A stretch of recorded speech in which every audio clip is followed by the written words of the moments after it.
You living your best life? Oh, yeah. 22. Yep. 22. Yeah. What a fun year to be there, man. What a great cohort of ladies rolling in too, right? I was thinking about that last night. I was catching up and I was digging through YouTube and realizing how young you are, and then just looking at this group of ladies that you're with, like Fish and Kerstetter Mhm. and McGonagall. Just Yeah. like, we're here. We're slowly taking over. Are you friends with any of these ladies? I Those talked that to young Lydia group? I talked Mhm. to Lydia a little bit at, Syndicate, so I got to know her a little bit. I'm excited to connect with her a little bit more at the games, but I think Olivia was always, like, in the teenage division below me, so I didn't spend much time, like, getting to know her. Yeah, but you were in the teenage division too, right? Yeah. I think I was just always, like, the 2 year above her, like, when she was 14 to 15, I was 16 to 17, so I didn't really get to know her as much. Um, how are you and did you like her? How are you Mhm. liking the younger yeah, you do like her. Yeah. It's interesting, do you think you've changed a lot since you've been 14, 15? Like, just, like, mentally? I think so, yeah. In what way? I don't know, I just feel like Anything I've jump out at grown. you? Yeah. Yeah, I don't know that there's anything specifically, but obviously, there's still a long way to go with anything, but I definitely feel like I've grown and matured a little bit.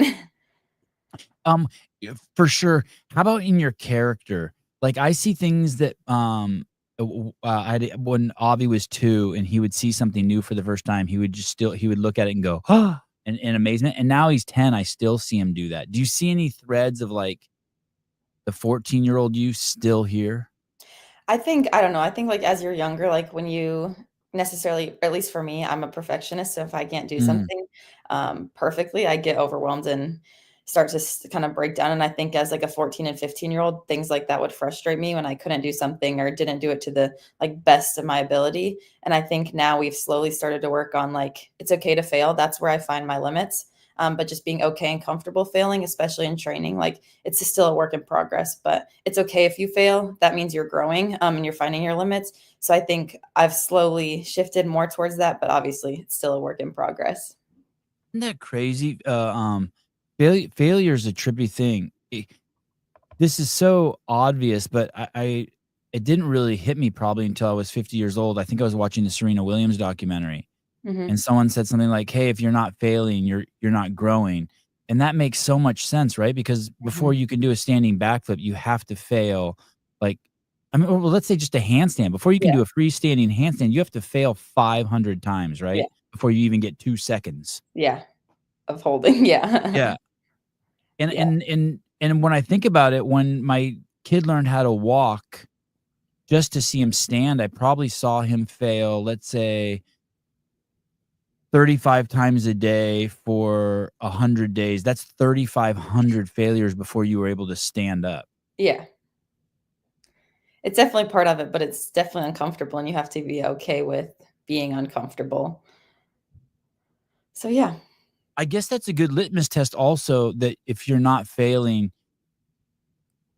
you're not working. Like, you should be like, "Oh, shit, what did I fail today?" And if you can't name something, then you should be like, "Uh-oh, something's wrong." Mhm.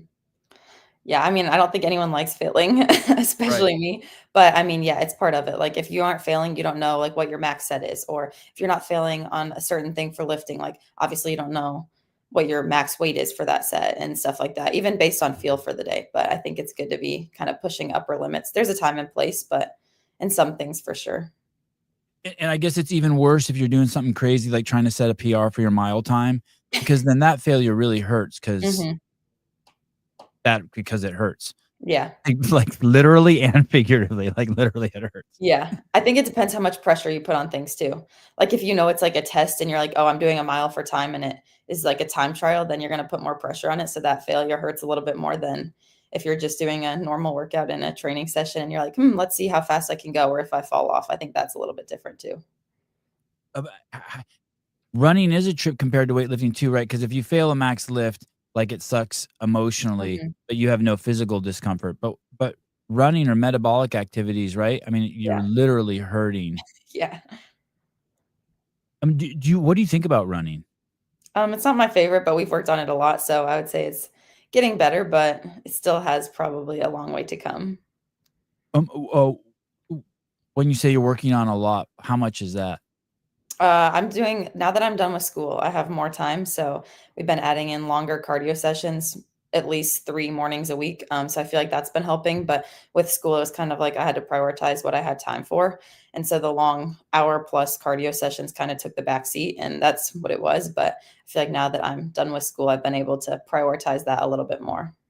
And congratulations. I was looking at the old podcast we did, and you said you were supposed to graduate in May with a healthcare and business major. Yes. You did it? Yes, did it. Dude, crazy. Yep, done. It feels so good to be done. Yeah, what did so do you actually was it May that you graduated? Yeah. It was the same weekend as World Fitness Project, though, so I didn't walk, but I didn't really care to walk. I'm just happy to be done. And who else did that? Who else said that? Someone else recently I was interviewing, was it Lydia? Someone else I was interviewing didn't do a graduation. It was B. Oh, Fee. Thank you. Thank you, Caleb. Good morning. Fee said she didn't do, did you see that interview by any chance? No, I didn't. She said she didn't, walk in graduation either, and her dad was a little disappointed. How Yeah. did your parents take it? Well, I didn't walk at high school graduation either. So and I told them since I didn't walk at high school, I was in doing Granite Games. I think it was, like, the year I went team for semifinals, so I didn't walk at high school graduation. So I was like, "It's okay, guys, I'll walk at college graduation, it'll all be fine." And then when World Fitness Project was coming up, I, like, was like, "I'm gonna wait till it's final, like, until videos are done, I'm waiting till the last minute to tell my parents." And they were like, "Okay, it is what it is, like, it's fine." I think they were a little disappointed, but it's okay. Yeah, I think you did the right thing. I don't think I would even consider, walking if I was, like, in your position and I Mhm, had the choice to go to the, Big W or do graduation, there's mhm. no way I would do graduation. No way. Yeah. Well, it was also, like it was local, so I we didn't have to travel for World Fitness Project for the first event. So, like, Mm. it was nice to have we just had all my family come there instead, and it was like, instead of getting to watch me walk, you get to watch me compete, so I think it was cooler in my opinion, but Um, I see graduation as just purely ceremonial. yeah. I mean, it's not as bad as going out and drinking, but that's basically it's just it's a party, right? Yeah. And, yeah, and someone like you're here to get shit done, and the Mhm, Big W is getting shit done. mhm.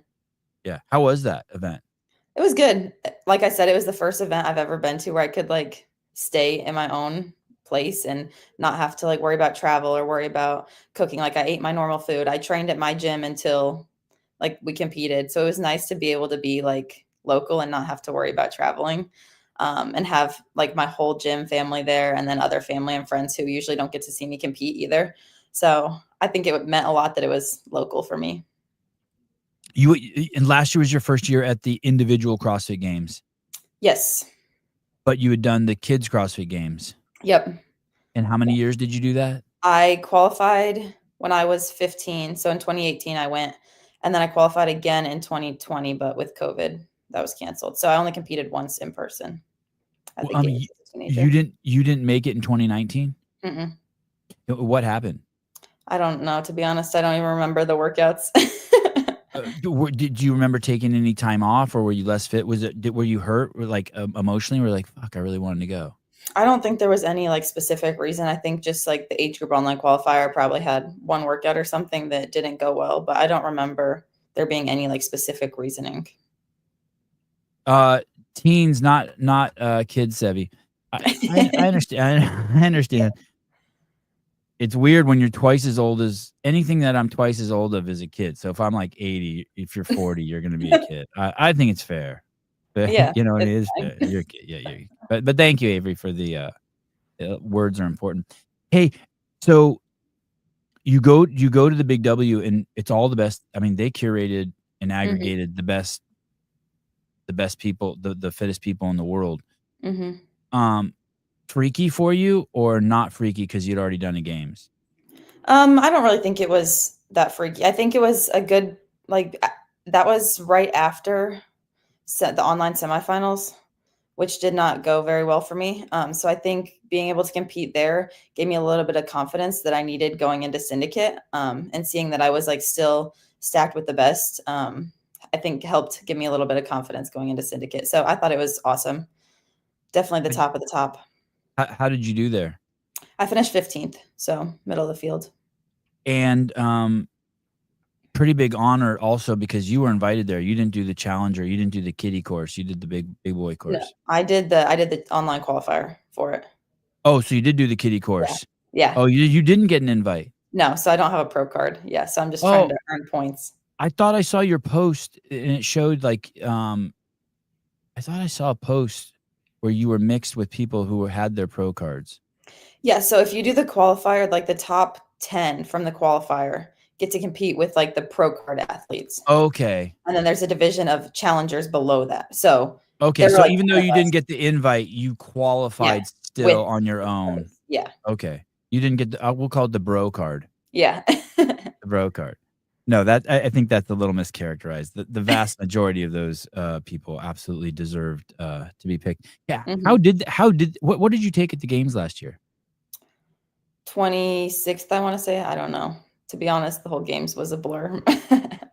And why is that? I think after the first day and everything that happened, like it was just survival mode, and trying to process, and placement wasn't necessarily at the top of anyone's mind. I don't think. I think we were all like, if we decided to compete, we just wanted to do our best and give it like everything we had.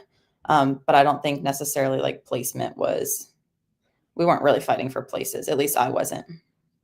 And when you got in the water, do you remember where you were? Like were you towards the very back when you got in the water? I was definitely like towards the middle / end pack. There were, I think, a group of girls behind me, and I was with like towards the end of the middle pack of girls running.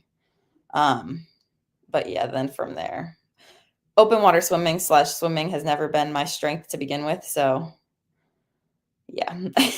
And how was that? Were you apprehensive about that workout or scared? Yeah. I mean, I think since the games in 2018, like even that swim we did as teenagers, that swim was not good for me either. And then I like have started working on swimming, and I've been in the pool probably once a week since then. But I still sometimes get in my head a little bit about open water. And even like before the games last year, I live on a lake, so I was in the water at least like once every other week, probably. I'm trying to get comfortable open water swimming, and I felt a little bit more comfortable, but I still feel like there's something about open water when as soon as you get in, if you're not like fully calm and relaxed, you can panic a little bit. And after the run, I think we all got in with high heart rates, and the swim was like an interesting course, to say the least. So I definitely was struggling in the water a little bit. And do you say interesting because the sun being in your eyes and not being able to see in the water because it was murky? Those two Yeah. things, but it was a straight line. I think straight-ish. Yeah. You got in at one ramp and you exited at another. Yeah. Right. And I know that's a little misleading to say because when something's 800 meters long, even if it is a straight line and you're in the water, anything can happen. You're not going to swim in a straight line. Yeah. Yeah. You don't Get a have little a cockeyed and perfect you're line. off. Yeah. Yeah. Like in a pool. And what do you remember about the swim? Were you ever scared or did you pace yourself? You did get scared. I was scared, yes, most of the time. I think the whole swim. I remember flipping onto my back at one point to try to like relax a little bit. And then that's about it. I don't remember much of it. And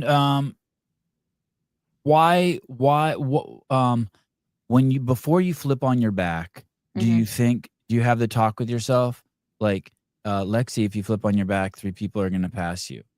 And then on the other end of the scale is like, hey, dude, don't be a dipshit. Like, you need to chill. Yeah, I don't think in that situation I was necessarily thinking about people passing me. I knew I was already kind of towards the end of the pack, and I just wanted to do what I could to get the swim done. And I had tried like spotting every stroke, and I was like, I still don't really know where I'm at.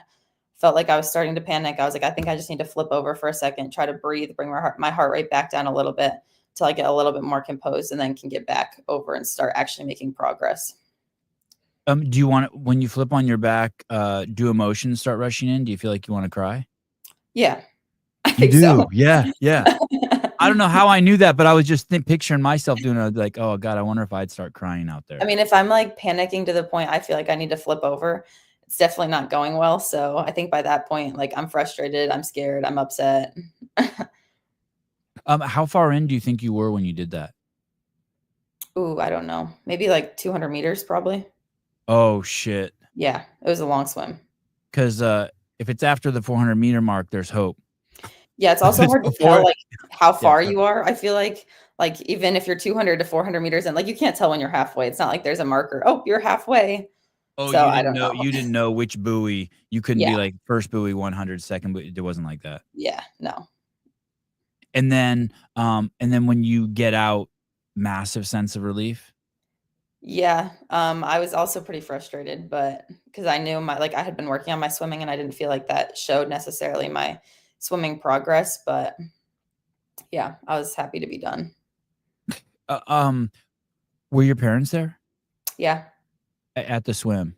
Yeah, I don't remember finding them at the end. I saw my coach right away, but and then, like, we drove back so I could go shower before we had to be back to the venue.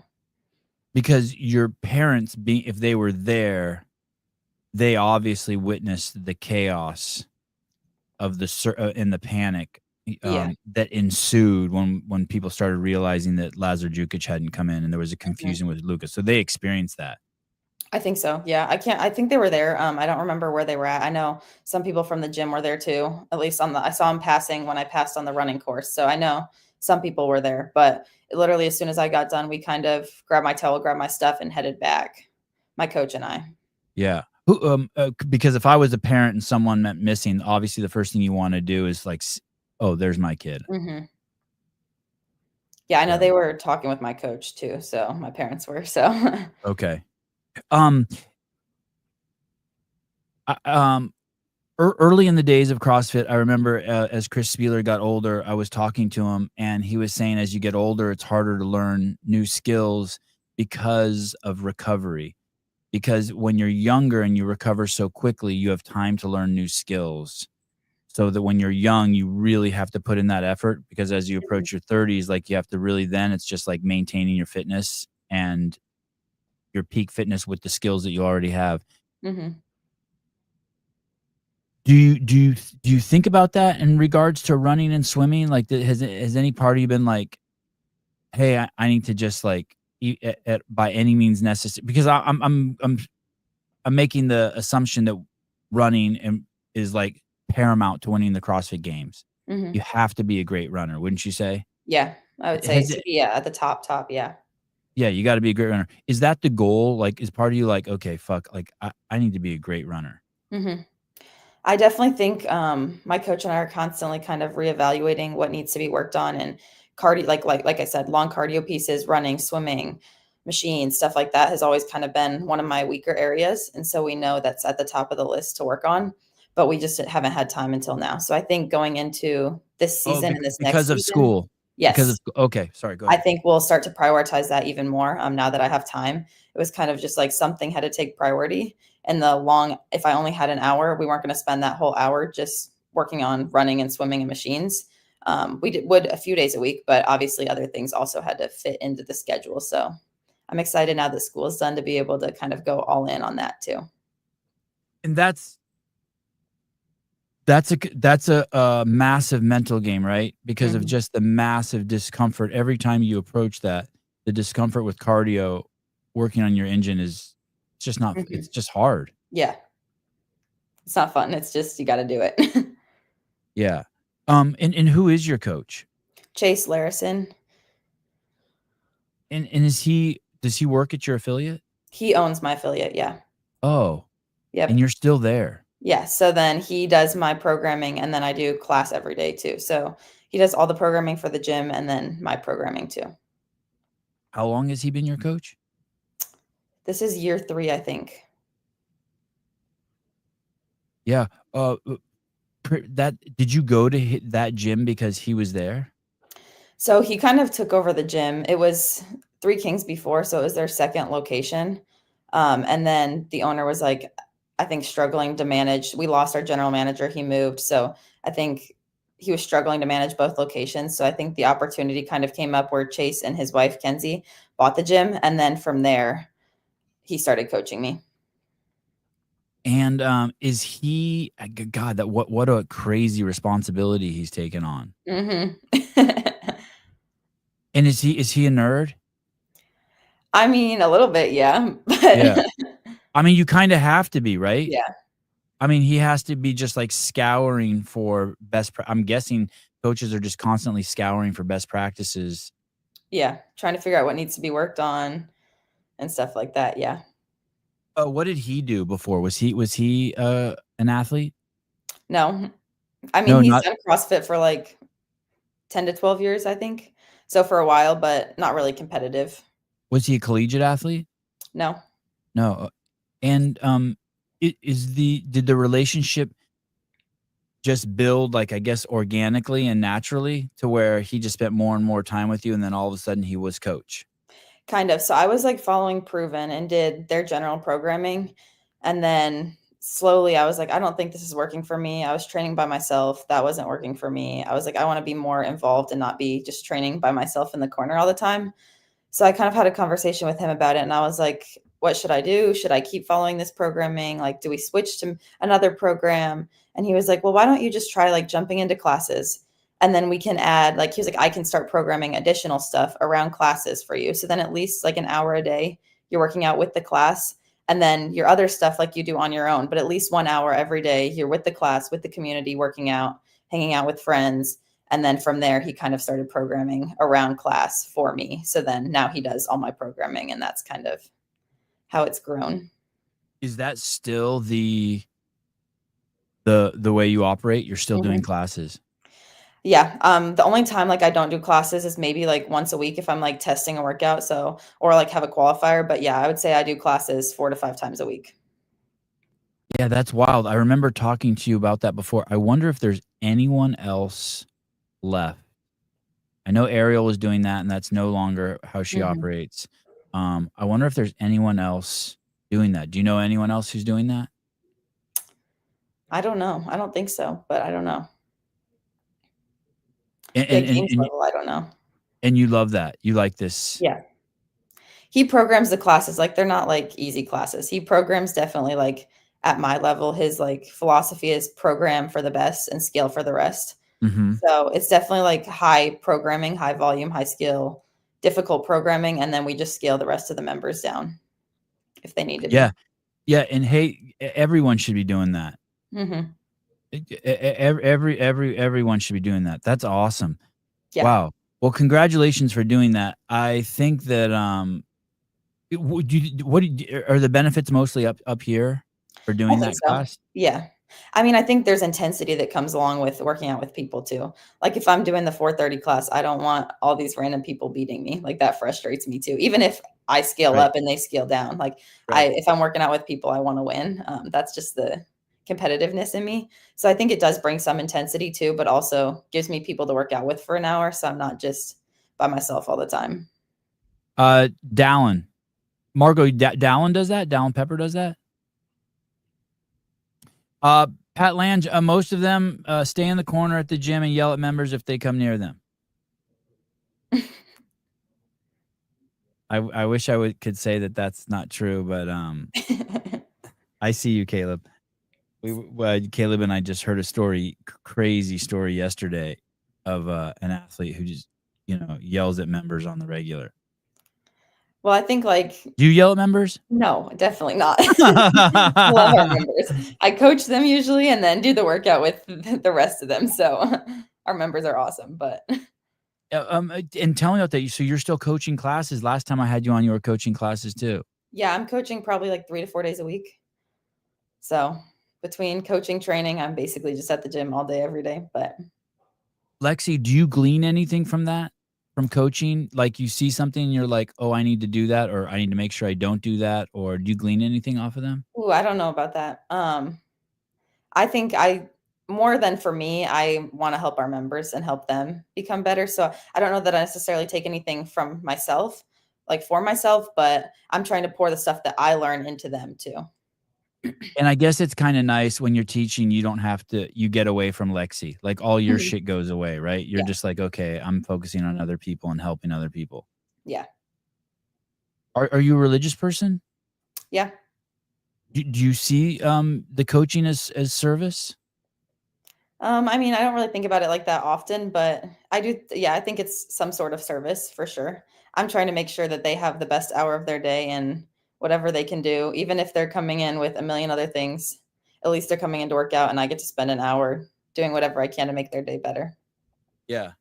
I mean, it truly is a service. I mean, for so many people, my mom's 82, been doing CrossFit since she's 69, and it is the best hour of her day. Mhm. She absolutely adores the people she trains with and her coaches, like, Yeah. loves them. I coach a lot of our lunchtime classes, so usually it's like people coming in for a lunch break, a midday break from their day, so And I kn we're 2 weeks out. Are you still coaching? yep, still coaching. I'll coach until I leave, basically. Dude, you're awesome. And do your parents go to the gym? No, my mom works out at, like, a boot camp over by our house, and then we also have a garage gym, so they'll work out there too, but And what's your, living, arrangement like? I know I asked you if you were gonna move out, and you said you would probably move back home. You'd been Mhm. living at home during the summers, but after college, you'd probably move back home. Did you do that? Yep, I'm back home for a little bit. Home is relative because I basically just sleep here, but yeah, back at home. And is your sister there also? Yep, Oh, okay, so you're yep, back so with the the whole family. fam's back at home, yep. And when you say for a little bit, do you have intentions of moving out? I'm sure at some point, yes. I don't wanna be here forever, but for right now, it just doesn't make sense, for me to spend money on another place when literally I'm only sleeping here. I'll leave at, like, 8 in the morning, don't get home till, like, 8, 8:30 at night from the gym, so and I'm happy to be home with the family. And it would just complicate shit. You'd have to worry about, like, paying Yeah, an electricity bill and taking the garbage out. Not that you don't do those things at home, but yeah, you have a great support team around you. for sure. Yeah. Yeah, you don't have to worry about vacuuming or, like, just there's Mhm. other you're with a team of people who help. Yeah. Yeah. I told you this in the last show, I would make it no rush to leave. If Yeah. you're happy, yeah, I would stay as long as you can. And what about, suitors and boys and courtship? Are there any suitors in your life? No. No. Do you have a wall up? Like, I mean, hopefully, I every just time don't my think wife leaves the house, she has a wall up. Do you have a wall up? I Are don't you think it's a priority right now. I don't have a lot of time for that, so I think other things are kind of taking priority, so um I'm not gonna let you get away with that. But do you have let's say there was a cute boy and you made eye contact with him or something, do you have, like, a wall up to, like, "Hey, it's not, like, I'm" I don't know. I wouldn't say never, but I just don't okay. think that's what I'm, like, looking for or seeking out right now. Yeah, you're not in pursuit of it. Yeah, yeah. Yeah. Yeah, when I Like, was if 22. something arose, maybe. If the opportunity came up, I don't know. It would depend on a lot of things, but I'm not, like, looking for that right now. Yeah. A lot of people at your age, at least when I was 22, every person I looked at, I was like, "Is that a potential mate?" Yeah, you potential. Um, anything, now that school's out, we talked about running, obviously, Mhm. and swimming.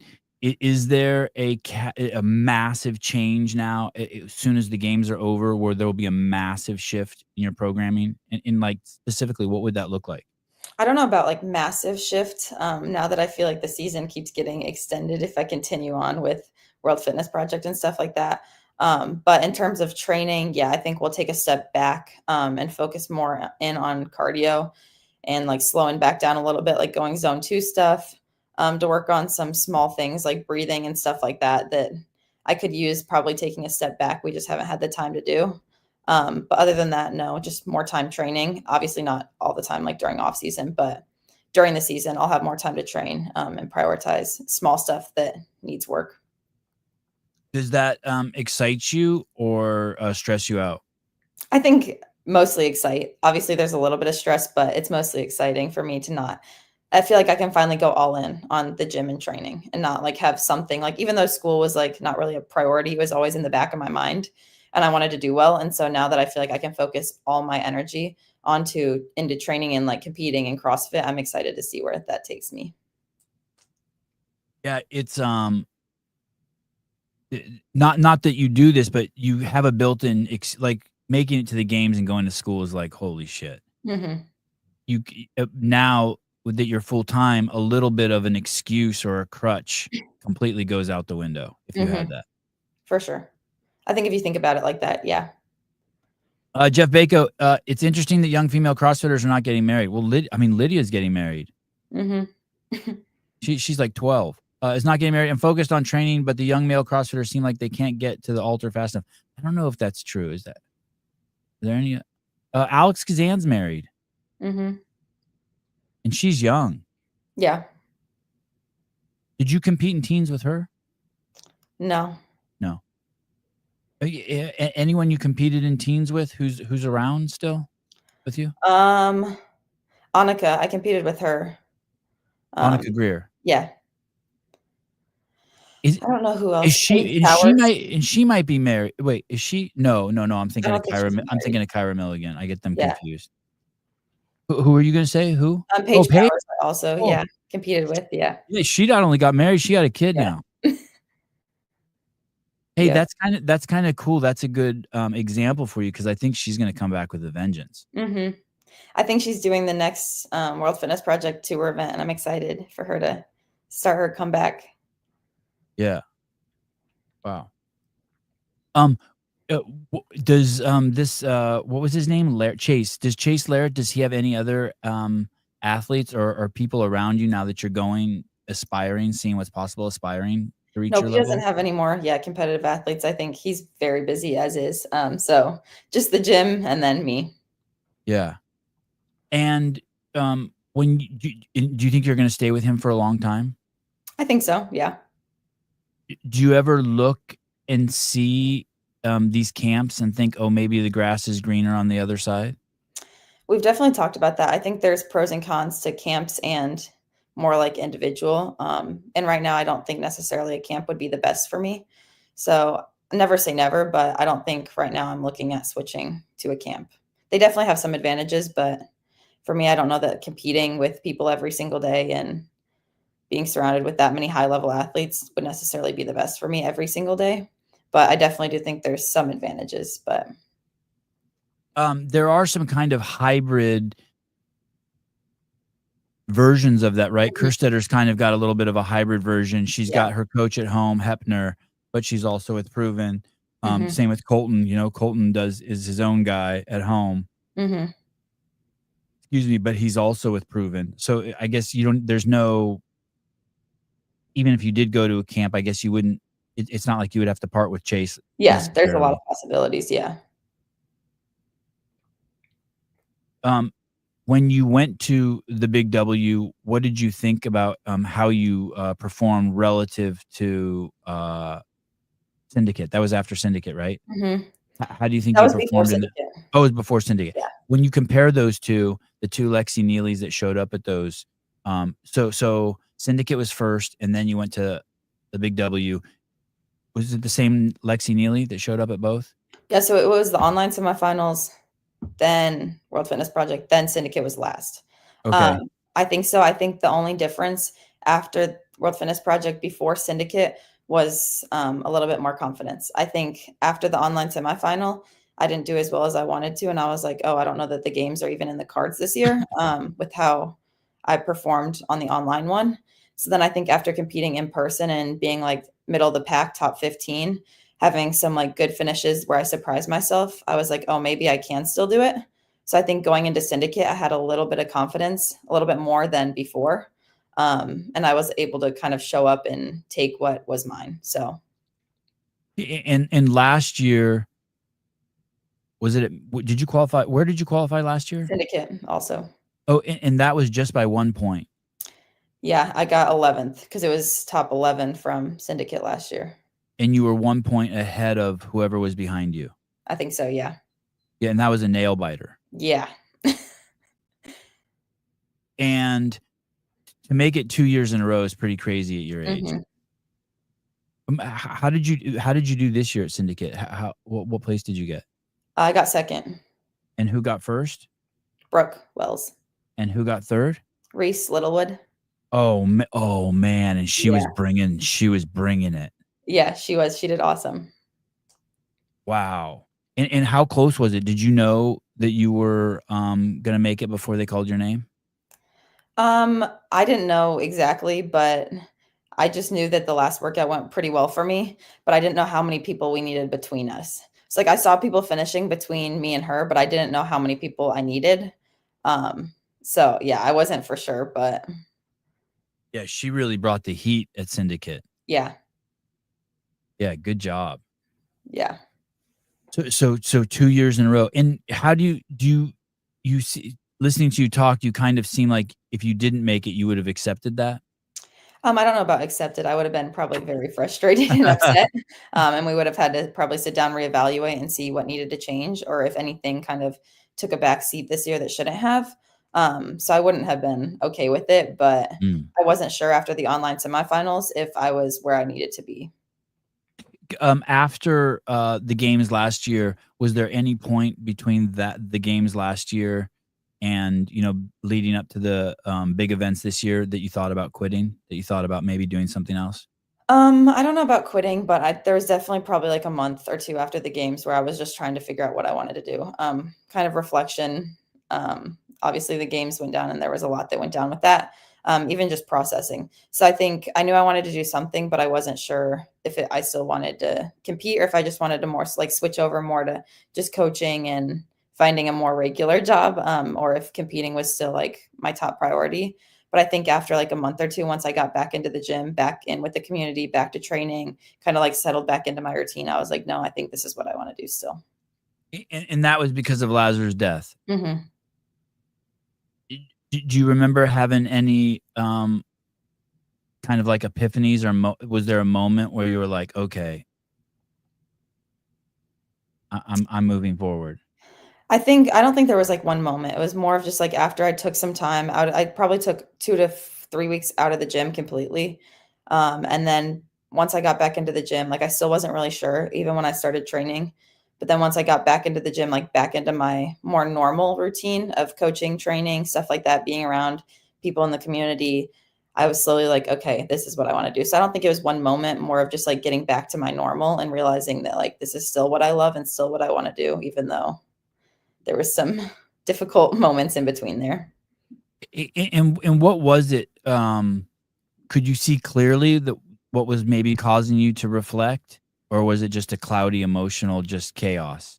Yeah, it was more of just like emotional chaos, trying to figure out what I was feeling. And just the games in general, like to be honest, I couldn't tell you much of what happened. The whole Mm, weekend was kind of a blur. So trying to figure out how to process that and like going into it thinking like being so excited that it was my first games and then it didn't go at all how I expected it to. And so just processing that too and being like, maybe the games isn't even like this was my goal all along, but maybe it shouldn't have been. Maybe this isn't what I wanted. So I think it just took me time to like process and realize that it's still what I wanted. It was just more difficult than I expected. uh, quick digression. I don't owe anyone info about my life. Listen, Standy, listen. Sorry, Lexi, to drag you in this. Listen, Standy, you were gone for a month. We're curious where you went. You don't owe us anything. Well, maybe you owe me something, probably your first child or something. But listen, we're just curious. I don't know what you guys are talking about in there, but we're just curious where you went for a month. That's it. We don't owe it to anyone to not be curious about you. We're curious. We've invested a lot into each other. You were gone for a month. She was gone for a month. She's in the comments. She's gone for a month. People are probably like, "Yo, where'd you go?" All right, there you go. Okay, good. Yeah, come on, man. Give us some hints. Where'd you go? Wait till Lexi's gone. I want to hear this story too. Oh yeah, and we're glad you're back. Yeah, there you go. Like Lexi, we're glad you're back. Lexi, it's been 11 months since the last time you were on. Wow, yeah. It was before the games last year, so yeah. Yeah, you haven't done any podcasts since then. Nope. Yeah, I was like, let me see what's going on with this girl. Nope.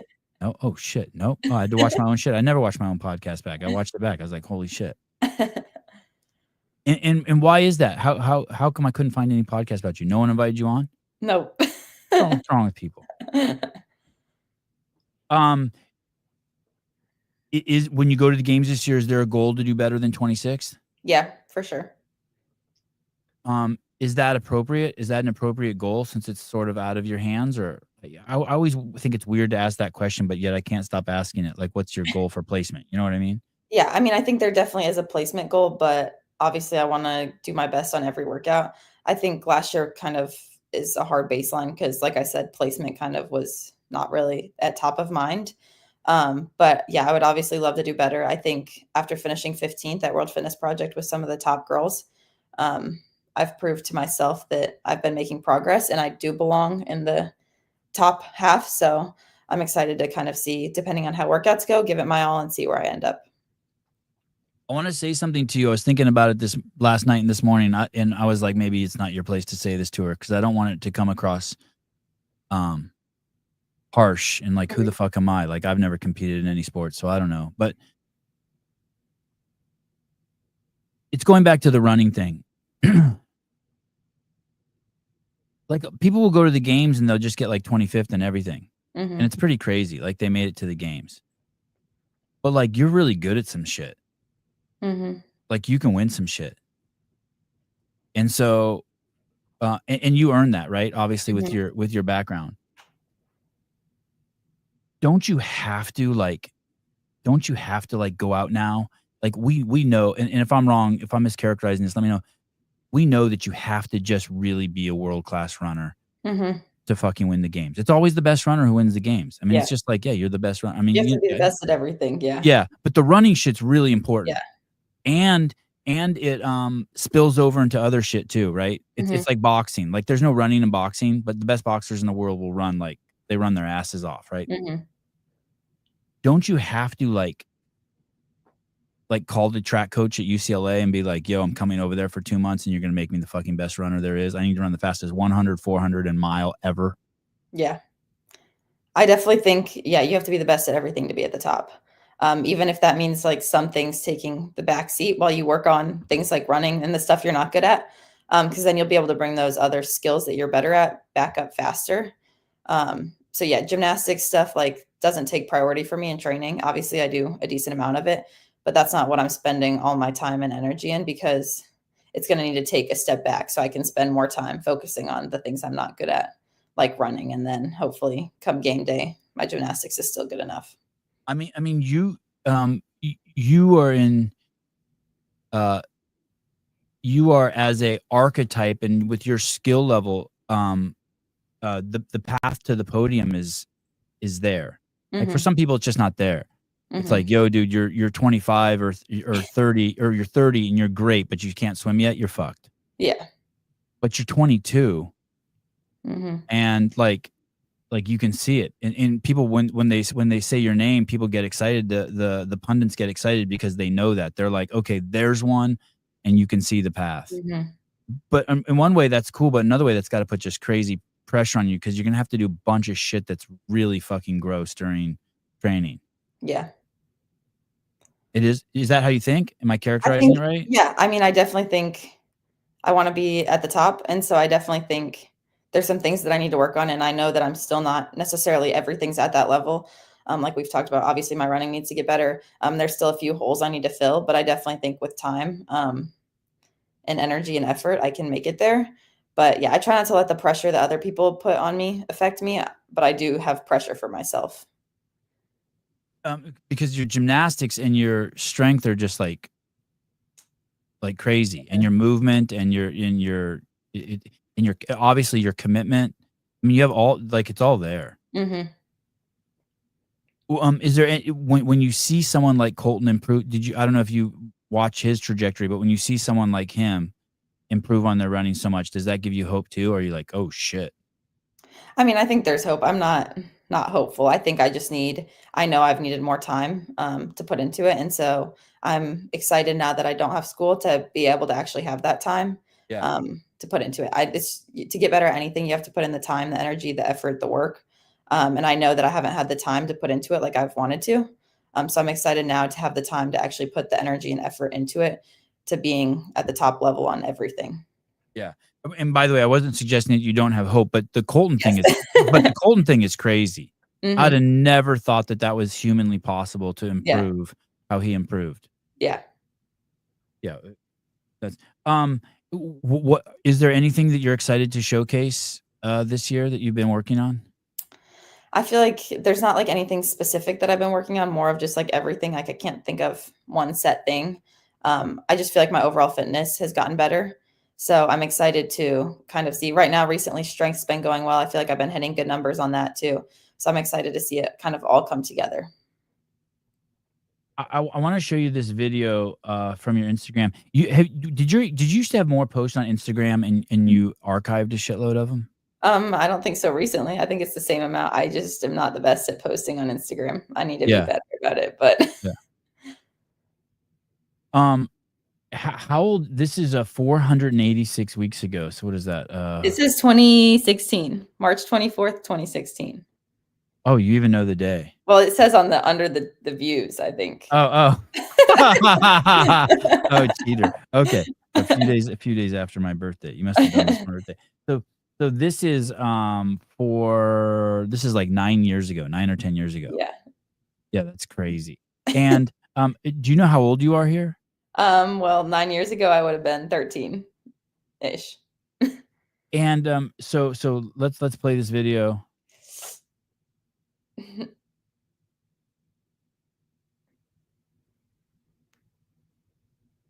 Oh, look at your face. Oh, baby. Yeah, you're a baby. I can't tell if you're happy or excited or about to cry or shocked I'm or not sure either. that face is crazy. Mhm. 105 pounds at 13 years old. And was that a PR for you then? Probably, yeah. In how long had you been doing CrossFit up till that point? This is year 10, so probably only like a year. A year or two. And your background was, as we learned before, was gymnastics Yep. from a young age. And then you had a bunch of injuries and the concussions. Yeah. And so you pivoted over to your mom saw a CrossFit gym and you guys just randomly signed up. Yep. Do you remember when you started squat cleaning, did you just use a PVC pipe? I'm asking selfishly because my kids are starting to want to do more and more lifts. Mhm. And I saw this and I was like, holy shit. Yeah, I think for the first, like, 3 months, it was just a PVC pipe, like, for everything. Then eventually I got to the 15-pound training bar and then kind of slowly worked my way up from there, but, like, I remember when I started, even with the 15-pound bar, I couldn't squeeze, like, the clips to get them on enough. Like, I wasn't strong enough Yeah. to put the collar on the bar if I had to add weight. Yeah, my kids can't put the clips on either. It's like Yeah. it's a 3-man job. Yeah. Yeah, That's they all so go hard over. for me, I couldn't do it. I should make a video of them trying to put on a clip. It's like a Three Stooges skit. And they think I'm so strong because I can squeeze the clip on with one hand. They think I'm like the Incredible Hulk. Like, you can do it all by yourself. Yeah, they're like, "Wow. Will we be able to do that one day?" Yeah, that's crazy. You couldn't even so when you started CrossFit, you couldn't even do the clips. No. That's amazing. I need to Yeah. ask that question more often. I always ask people, "When was your first pull-up?" I should ask, "When could you put the clips on by yourself?" My wife's 50 and she could barely put the clip on by herself. Yeah, they're She hard. just Yeah. Wow. And, at this point, do you know you're strong? No. No, you don't know at that age, you don't know you're strong? No, I don't think so. I And don't think I now realized that, like, I could be good at it until I did my first open, in, like, 2015 maybe? I was like, "Oh, maybe," like, but I still didn't feel like I was very good, and then it wasn't until, like, the games, basically, that I was like, "Oh, maybe I could actually be good at this." and now do you think of yourself as strong? I think so, yeah. Yeah, I wouldn't say necessarily on, like, pure brute lifts, like squats and deadlifts and presses, but, like, Olympic lifting, yeah. yeah. But I think a lot of people, I think you're strong. And do you enjoy that movement? Yeah. I like Olympic lifting much more than, like, the boring squat, press, deadlift. Yeah, when you see this lift, does it look beautiful to you? Like, you're like, "Damn, I'm good. Look how fast I get my elbows up." I don't know about beautiful, but I mean, look at your setup is great. I mean, damn. I think it does help that I spent a lot of time when I was younger, like, working on technique, and I didn't my coaches wouldn't let me rush it, and we spent forever with PVC pipe, then forever with the empty barbell trying to hit positions. I definitely think that's carried over. I think there's always like, I'm still working on technique now, but I definitely think that gave me a good baseline. If I would have just grabbed the bar and started ripping it off the ground, I think I would have had to step back more now to fix the mistakes that I learned. Do you remember what your deadlift was back then, by any chance? Mm-mm. Do you Not think you very good, probably. could you have deadlifted 200 pounds? No, probably not. I think, But like, there was a workout, either an open workout or an age group online qualifier workout with, like, 155-pound deadlifts, and that was, like, so heavy for me. and yet you squat clean 105. Yeah. Yeah, man, that's, that's impressive. And were there any other kids like that in your gym that you No. could No. No. It was the first gym I started at, that was a martial arts gym mostly. So, there was, like, the CrossFit classes were just, like, a side class, so we were, like, my sister and I were the only kids. Wow, wild. And Yeah. you did the adult classes. Yeah. They didn't have, like, a kids class, so we just did the normal classes. Do you let kids do your adult classes if you're teaching them? We don't have very many kids. I think the youngest is probably, like, 12, A 13, and you but let them do the class? Mhm. It's always weird to me. Every once in a while, I will hear a story where they don't let a kid in the adult class. I'm like, "What are you talking about?" Like, if the Yeah, we kid's don't focused and not causing trouble, let the kid in the class. Like, just Yeah. scale that shit. Yeah, we could scale or we could do on ramps, and then I feel like they would just jump right in, but we don't have very many kids. Yeah. Did you by any chance last time you were on, I asked you where your last name was from, Neely. Did you by any chance figure that out? Oh, no. Come on, Lexi. Sorry, let me Um, add a reminder. and your real name is Alexandria. Yes. Alexandria Neely. What's your middle name? Joy. Joy. Alexandria Joy, Neely. Yep. Yeah. In this, oh, thank you. The surname Neely, has its original origins in, Gaelic, specifically from the Irish surname. Oh, yeah, you look Irish. You look like you could be related to Pedro. The name, Nail in turn translates to champion. Oh, shit. Wow. Oh, shit. The joyful champion. Lexi Neely. Wow. I see it, man. That's Wow. funny. Yeah. Okay. Start calling you the joyful, champion. See if I can get John Young to pick that up as your nickname, the joyful champion. Any thoughts on what happens, after, CrossFit? Not yet, no. Oh, yeah. Alright. There's no rush. Yeah. Life will unfold all that shit outside of you. Yeah. Alright. Well, I'm really glad you came back on. I'm excited to see Yeah. you. When do you show up in Albany? I get there on Monday the 28th, so a week from tomorrow. And then, registration? Yep, registration's Tuesday. Then we have And some random things Wednesday, Thursday, but and then do you before you go, have you contacted a gym or, like, do you have a space you contact before you go there where you I've and looked at a few gyms, like, close to the area. I need to reach out to some and see, because yeah, I'll have to train a few days, but you have a manager? nope. So you manage yourself? Yeah, my coach and he helps a lot, but Yeah. You know what's interesting is I had, Nick Johnston on, the CEO of Proven the other day, and he said that, Tia was her own manager. Hmm, that is interesting. Yeah, no I manager, didn't know that. no agent. Yeah. Yeah, that's crazy. Yeah, so you could do it. I Be mean, you my don't own, need yeah. yeah, you don't need one. Do you have any sponsors? Wild South is apparel, and then Bear Complex. And how did you get them? Did you reach out to them? We met Wild South at Wodapalooza last year. Is that food? No, It's clothing, you said. apparel, yeah, Okay. clothing. And we kinda connected with him. He was, like, law enforcement, K-9, and then obviously my coach is also in law enforcement, so we kind of connected over that. And then I started working with them and have been working with them since then. And then Bear Complex is my other sponsor. Say that law enforcement thing again? That's a cool outfit, by the way. That looks Thanks. awesome on you. Yeah. The Kellen who owns Wild South, he was in law enforcement, and was a K-9 handler, so that's kind of like their whole mission. Uh-huh. And then my coach also is in law enforcement too. So Oh, that's cool. yeah, that's Eh, kind of how we connected. go back to that one. Let me see your hair in that one. Would that be your hair? That's awesome. Yeah, the braids. Yeah. Yeah. Will you do that at the games? Yeah, I'm sure I will. Do you do that yourself? Yeah. Holy shit, that's awesome. Yeah, I just like to keep it out of my face and contained, so usually Yeah. the braids. Yeah, that's great hair. Nice ears too. Very lovely Thanks. ears. Yeah, very great ears. Great shaped ears. Fucking a bad ear could fuck up a whole head. All right. Well, I look forward to seeing you Thanks for coming on. Yeah, thanks for having me. Yeah, people love you to death. People have high expectations of you. Look forward to seeing you compete, Lexi. Thank you. All right. Have a good day. Thank you. You too. Bye. Bye. Love her. She's so nice. I love her. I like all the kids. Her, McGonagall, Lydia.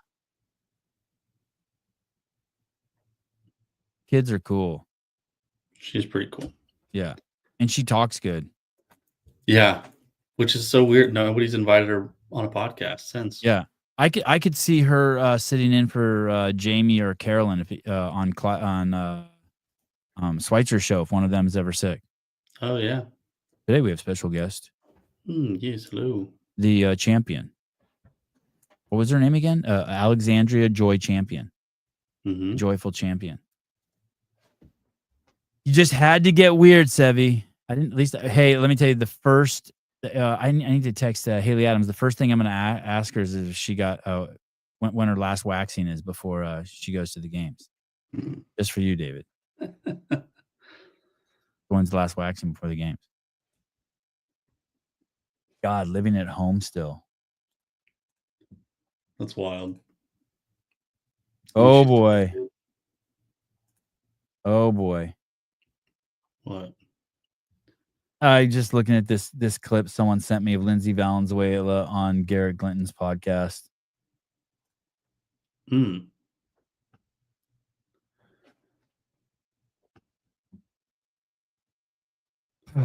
She just said some just absolutely batshit crazy shit. She made it seem like there was a conspiracy against her in 2014.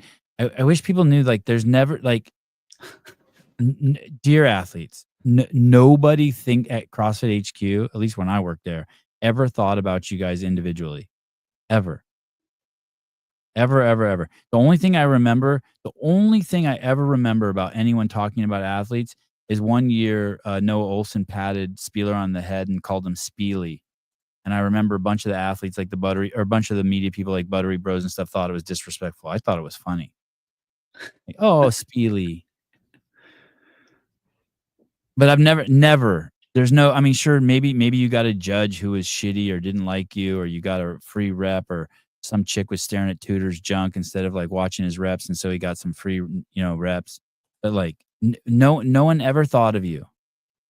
No one ever thinks about you. Everyone's doing their own shit. The camera guys are doing their own shit. The judges are doing their own shit. The programmers are doing their own shit.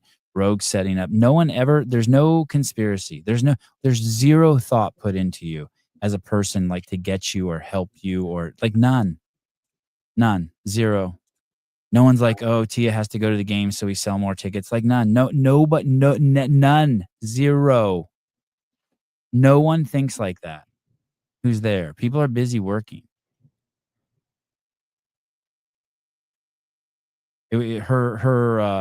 I remember her being a little off her rocker when she competed, but this podcast she did with the Clintons is just fucking batshit. The clip someone sent me is it's absolutely batshit crazy what she's saying.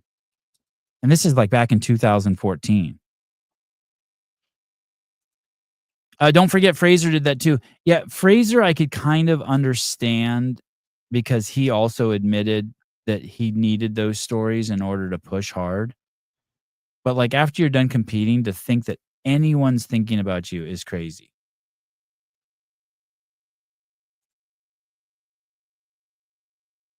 Like,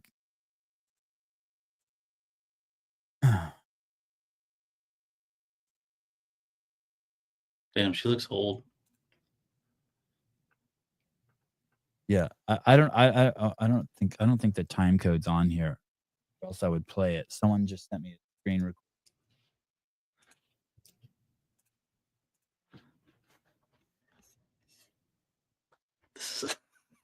This is not a good look.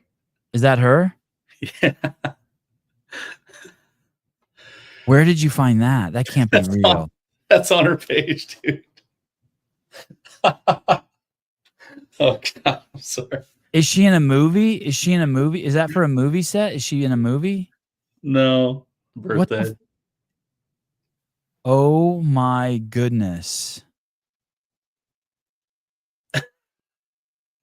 That's so I remember her being really passionate and really intense and cool. But this interview is crazy. She even says in here that the videos from those days at the regionals have been pulled off of line, and I don't know why. With the implication being like the judging was so against her that they want to hide it now. It's like, hey, dude, those are still online. No one pulled anything off. No one does any of that.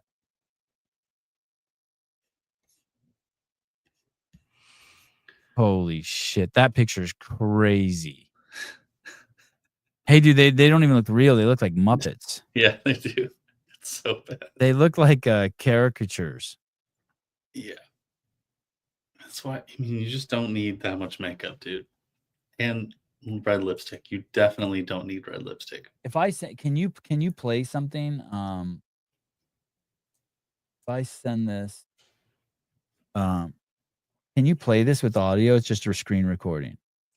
I can try. I've been having issues showing that.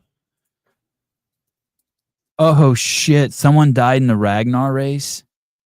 Yeah, I just saw that too. Oh my goodness! Want me to pull that up? I got it. And then we'll come back to Lindsay. The Ragnar Events team is heartbroken to learn that one of our participants tragically passed away following an incident during the run portion of the Ragnar Road Northwest Passage event. We have been in touch with the family and extended our deepest condolences to them, their teammates and friends. The weight of this tragedy is deeply felt throughout our organization and the wider running community. We are working with local authorities as they continue their ongoing investigation. We will not be providing further details at this time. What are the any participant not wearing a red light running on the correct route, correct side of the cones could be disqualified immediately. Correct, but let's not spread misinformation. This runner was within the cones that Ragnar established on the right side of the road at night on a narrow, winding highway. There are many instances this weekend where the cones were splitting the fog lane in half, making runners choose whether to run off the road into deep thistle-ridden ditch or closer to traffic. Eyewitness reports have the runner in the road and not within the coned off lane. Doesn't make it less tragic, but you mentioned not spreading misinformation. I ran this leg of the race around 2 a.m. and it was scary. Are they saying that someone got hit by a car? Sounds like it. Another runner and I didn't understand why Ragnar had us running with traffic instead of against it. This is crazy. It happened in Coco Cod too. The dark fog, the pack was spread out, so I was on my own. I read the police report, and when I saw it, it stated cause of accident was pedestrian violation. I knew this must have been the case. It makes no sense from a safety perspective to do this. I don't know what that even. Holy shit! I'm pretty sure Dave Castro runs safety for that event. I don't understand why Ragnar runs this like a military event. It's not it's not war. Wow. My team ran in Canada. I will say I was sketched out running alone throughout Toronto. Oh, yeah, you should be. Crime's legal in Canada. What's a little rape in Canada?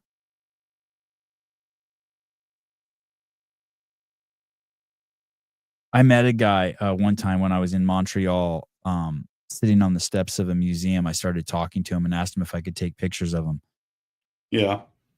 And he'd killed someone, but didn't have to do any time in jail. It didn't make any sense to me. Now that I'm older and I understand how Canada works, I just remembered that story. I wonder if I still have the pictures of that guy. Oh, jeez. Fuck, he was scary looking.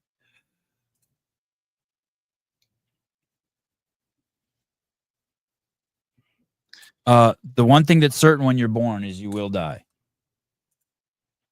Really? Yep. Oh, okay. Yeah. Play this.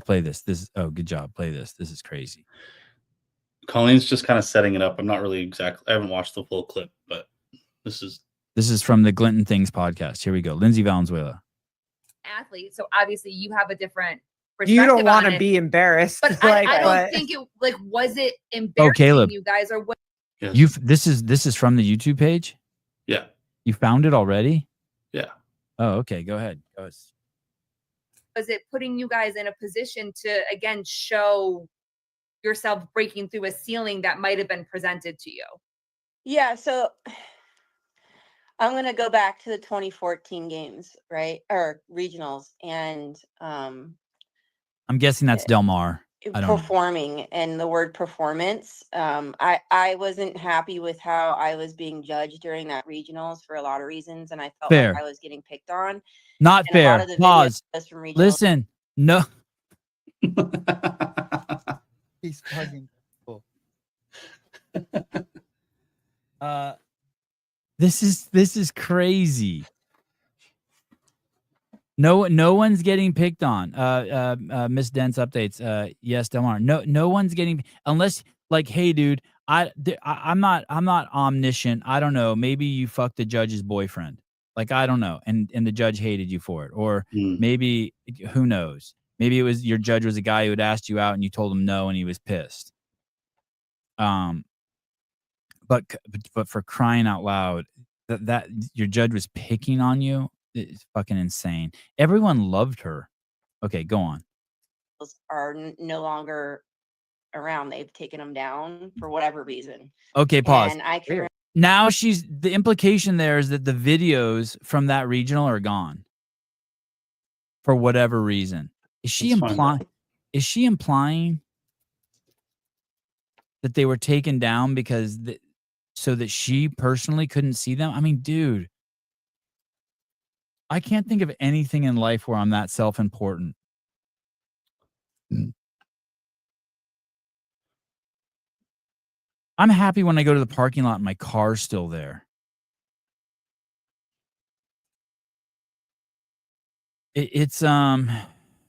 She's fine being crazy to me. Yo, yeah, like she's hot when she's crazy. Yeah, I get that.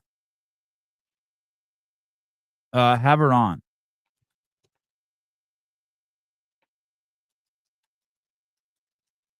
I think her coach, I want to say her coach was Dusty Highland.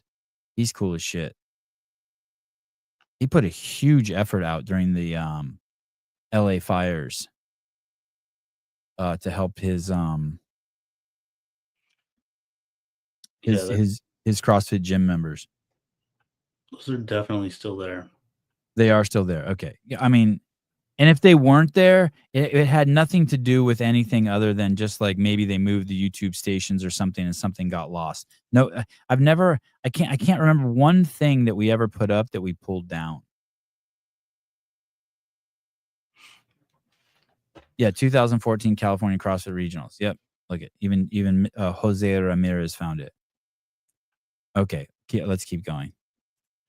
remember coming off the floor and just, I think people could know that I knew what was going on.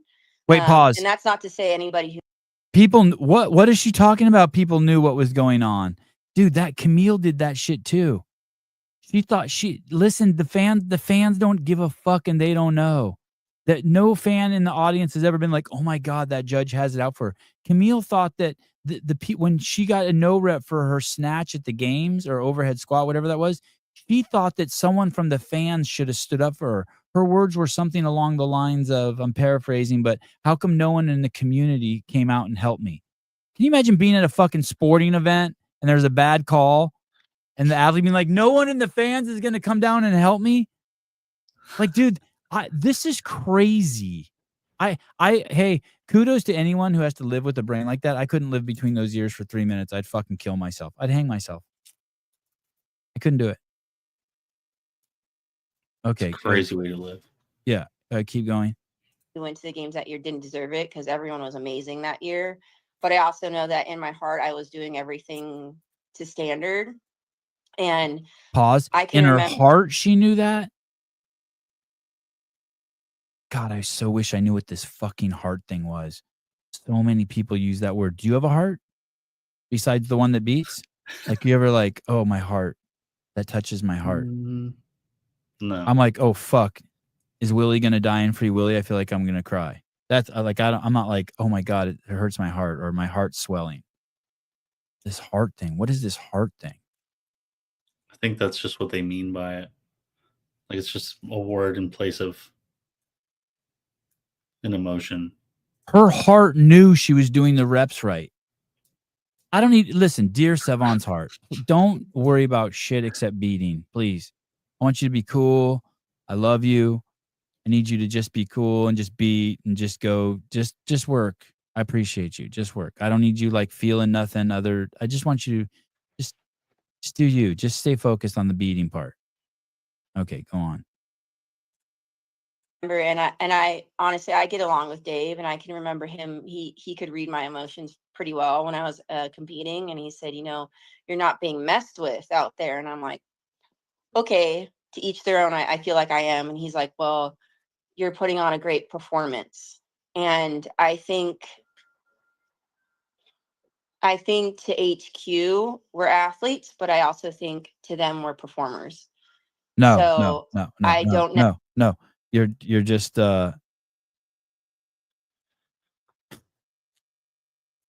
no thought is even put into it. You're just humans who are showing up there, who are participating in this ascent to find the fittest human being alive. Now, to us as the media, yeah, you're just performers. You're just performing. Your relevance to paying my water bill or making sure my kid's happy or any of that shit, like you're all dear athletes, dear LeBron James. You are fringe entertainment in a society that has an abundance of shit. 300 years ago, all I cared about was getting food.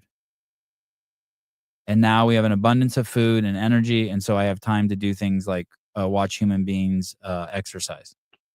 That's it. It's really that simple. Dance, monkey, dance. Of course, yeah. Of course, you're a performer, an athlete, or a performer. Okay, go on.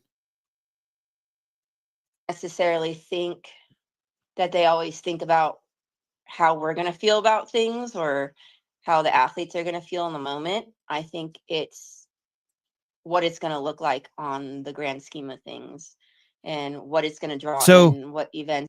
so she's implying when she says how it's going to look on the grand scheme of things, who they want to go to the games to perform.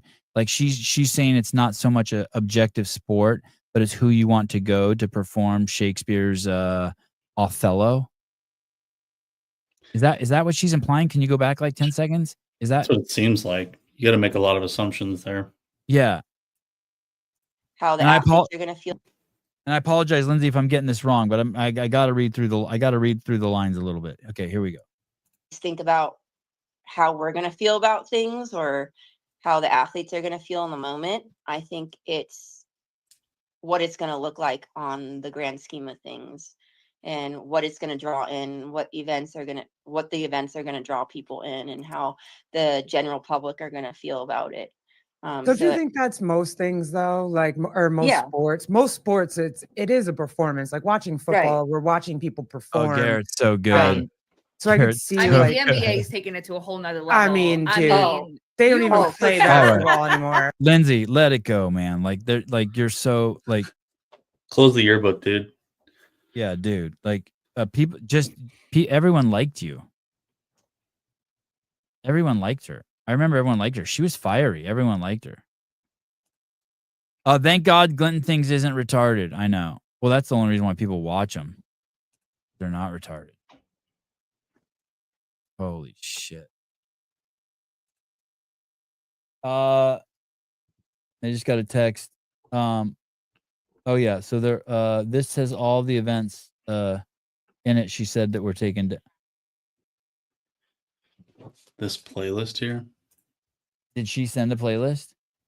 No, I just found it. Okay. It's on my own. Oh, okay. There you go.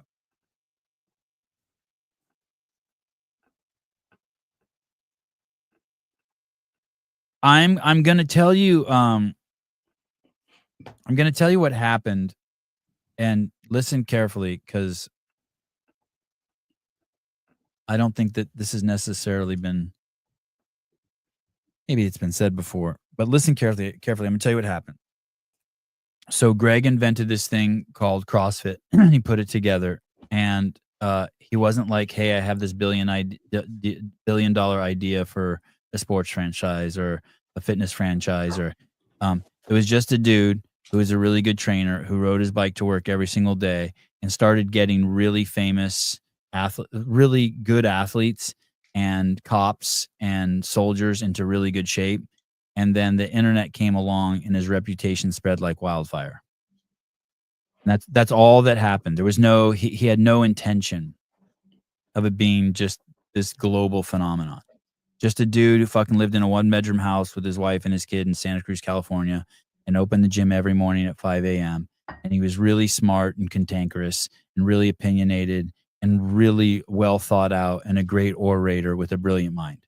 And understood logic at a really high level. So he does this, and he gets a couple UFC fighters who wins gold.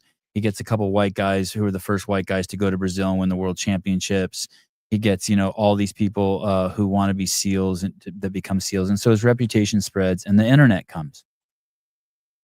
And so it goes onto the internet and it spreads like wildfire at a time when blogs were as popular as Instagram. So he has this blog and it becomes hugely popular for people who want to learn this lifestyle protocol that he puts out there.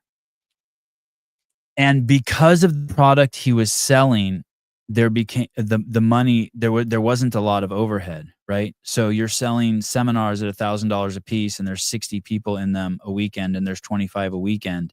The money starts just pouring in, right? And then it's also the internet. And so he can put out something called the CrossFit Journal. And then people say to him, hey, can I call my gym a CrossFit gym? So then he says, sure, why not? And they start paying him money. Now you'll see all these idiots on Reddit who use the word marketing and this was the plan. There's no plan, guys. There was no plan. It was just fucking being just winging it. And because he has a fucking amazing brain, and he's not a sellout, the brand grew really strong. That's what a brand is. A brand grows really strong based on the brand when it has conviction, integrity, and values. So the brand grows and grows, and there's a shit ton of extra money laying around. And I mean a shit ton. Now, at Enron, when there was a shit ton of money laying around, it was used for whores. These are girls like who you can pay them money. It attracts girls who you can pay them money and you can put your penis in their pussy. Nice. And then there was this, then they get cocaine. It's this white powder that comes from South America that you snort up your nose. And then you can even get more pussy and you have huge parties. And that's, and you buy private jets and you start doing all of this stuff with your extra money. Greg didn't do that. He didn't do cocaine, and he never got whores, and so he had to use the money somewhere else, or he did use the money somewhere else. I thought he should have invested in real estate. I was always like, hey, dude, you should buy a new house every month. But he spent a significant amount of money on a party called the CrossFit Games. And so these people started coming to this party that he threw called the CrossFit Games, and it was really expensive.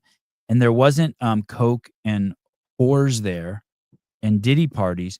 There were people there who partied using their fitness. It was a workout. There wasn't dancing. There wasn't blow. There wasn't like it wasn't a place to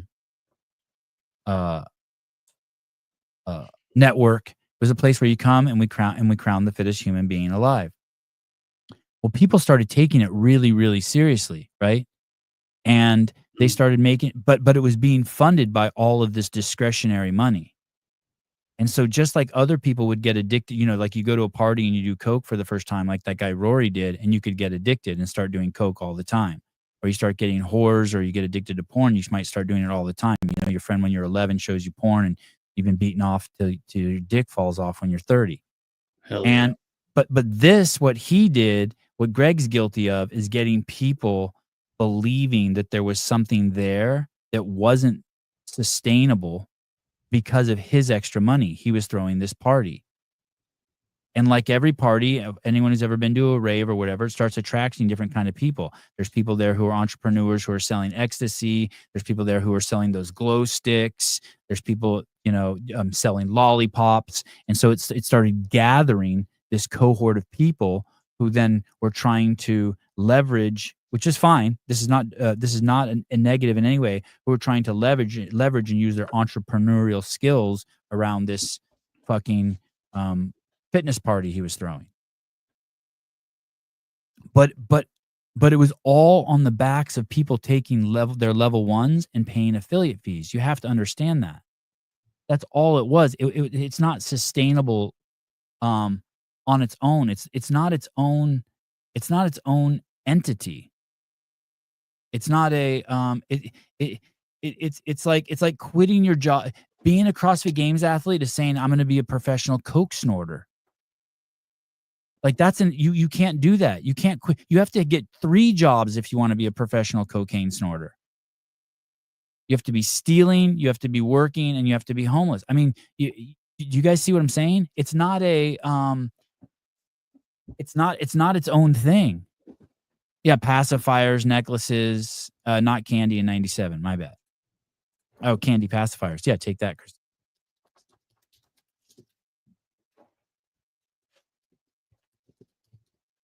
And so you have to understand this model. Greg got people addicted to cocaine and horse. I mean, being CrossFit athletes, and yet there's no underpinning to support it other than the open, the affiliates, and selling level 1 seminars. That is what subsidizes all of that shit. It's really fucking simple. But then the people participating in it are, and so our loudest, the guy who's really pissed about the games, the dancers are now like, the rave dancers are like, no, we want more raves. We want more raves. Well, that's why it's expensive to go to a rave. And then the cocaine dealers, we know who those are. And the pacifier sellers, they'll talk all sorts of shit and leverage all sorts of people and do all sorts of manipulative shit to keep this thing going because it's based on their livelihood. CrossFit, a whore got me addicted to cocaine and then dragged me into an affiliate. Nice. How do I become a professional weed smoker? Sevi has a bag on the desk. I can use it to get started. I took all the weed. I took like pounds of weed out of my office and shoved it into my chimenea. Me and the boys burnt it. I have the video somewhere. I keep meaning to post it. And then we took the leaf blower. And my neighbors called. Because there was a cloud of smoke over my house that you can't, like someone dropped a fucking small nuke here. Looked like pig pen over the entire house. There was so much weed burning that you couldn't even smell the weed anymore. It was just like, probably me and my boys got so fucking high. I mean, it was like, and my neighbors called. They're like, is everything okay over there? I'm like, yeah, no, we're just hanging out. Just partying. Yeah. So that is, you have to understand that's what happened. So it's Greg's fault for throwing that first rave and people thinking that like somehow with his extra cash, and now people like think that they have some right to free cocaine and whores. And it's not like that. You got like, he was a dealer. He was a fitness dealer and he got you addicted. Yeah. And so that's why the absurdity of some of the things, and maybe one day it will evolve into its own thing. I'm not opposed to that at all. But man, don't get high in your own supply. I don't know if that fits there, but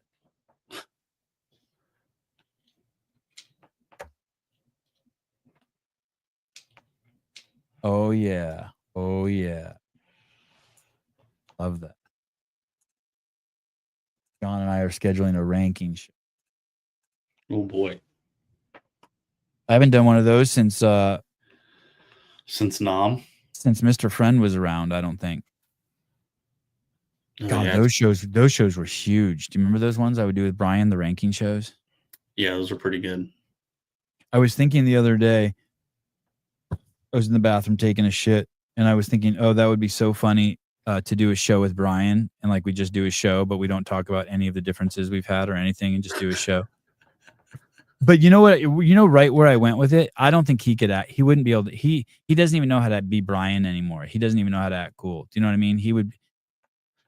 Right. He couldn't do it. It would go immediately. It would be like when Ariel came on. Yes. The first thing that would come up would be yes. what the Even if fuck's I wrong told with him you? not to, even if I was like, hey dude, just act cool and let's do a show, he couldn't do it. Yeah. He'd have like some weird grin on his face, and Mm-hmm. He'd try to make a dick joke, and he would just sit there silently waiting for you to respond. Does he make dick jokes? No. Oh! I would make a dick joke. You would make a joke, and then he right. would just sit there waiting to mull over the elephant in the room. Please don't call Sean Shawnee. Rich Froning with the baseball necklace, Oakley's headband, jacked as fuck. I was I too. I am also. 5th grade. Oh, I was in the 5th grade watching this shit like I want to be that. Rich Froning dies on pavement. You think that's a typo? You think that name is really Carlos? Carlos? Well, considering he can't write I was in 5th grade, that's probably Carlos, yeah. Oh yeah, he probably typed it out on his phone, and is the period next to the N? On your phone? Yeah, it's pretty close. Rich Froning says Carloa Ochoa. N. Yeah. Thank you. Nice. Good. Someone should remake the CrossFit video with the tearjerker song, but old Sevon podcast clips when everyone loved each other. That would be crazy. Everyone still loves each other. Everything's fine. Lots of hope. Ask Bill Grunler. Lots of hope.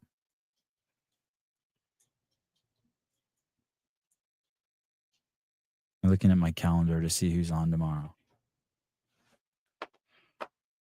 I'm about to shit my pants. You can go poop. Go poop. All right, be right back. Gracie Walton is on tomorrow. God, don't you love it when you're just about to shit your pants? Because then you just know it's going to be easy. You're just like, oh.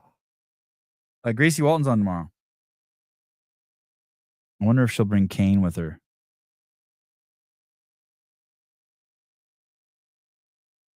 I tried to get Dallin on today. These guys are busy. I need to get it'd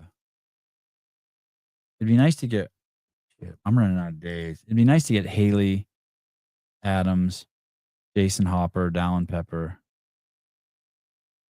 I want to try to get Colton on every day. I want to try. I don't like, even if it's just for 2 minutes starting Monday. So Monday I land. I kind of want to have Colton on Monday, Tuesday, Wednesday, Thursday, Friday, Saturday, and Sunday. Wouldn't that be cool? Even if it's just for a few minutes, like just to check in with him. Like, doesn't matter where he's at. Even if like he's at an orientation and we're live and he gets on his phone, he goes, I'm at orientation right now. Thursday. Sitting next to Jeffrey Adler. I hope I can pull that off. Isn't it Zane? What did I call him? Kane? Zane. Yeah, Zane. Get the old Zaneski. Zaneski and Gracie.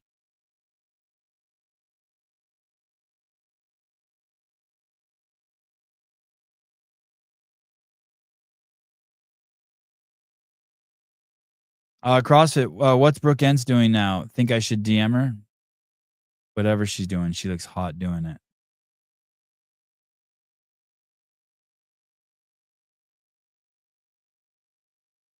Oh no.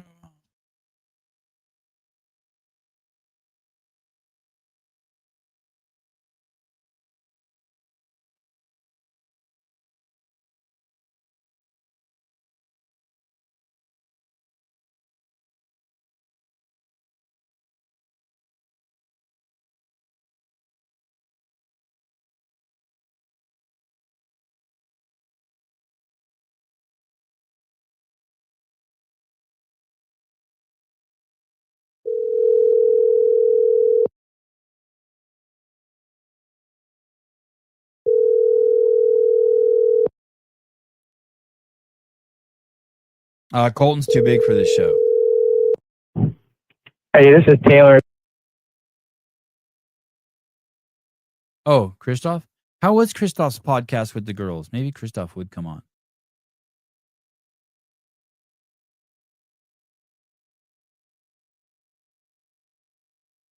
Someone sent me a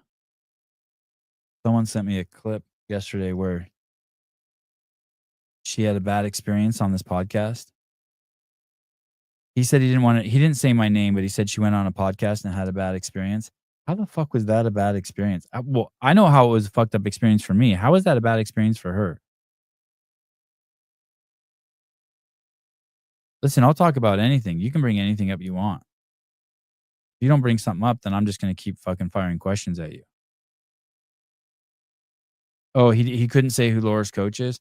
I think Laura's retired. Hey, in my mind, if you're not doing the CrossFit Games, then you're retired. Think about how think about our athletes. So like if you're in Bellator or PFL or bare knuckle, like you wish you were in the UFC, right? If you're playing professional basketball in Europe, you wish you were in the NBA. If you're playing professional football in Canada, you wish you were in the NFL. Our goofballs, we have goofballs. Like if you're not, um, the big W can't give pro cards. If the pros are the people who go to the games, if you're not doing the games, you're not in the UFC, right, Caleb? Yes, correct. Like you're just playing European ball, like Kobe's Right. dad. Yeah, and that's okay. But like, what are you You're- What are you doing? Right.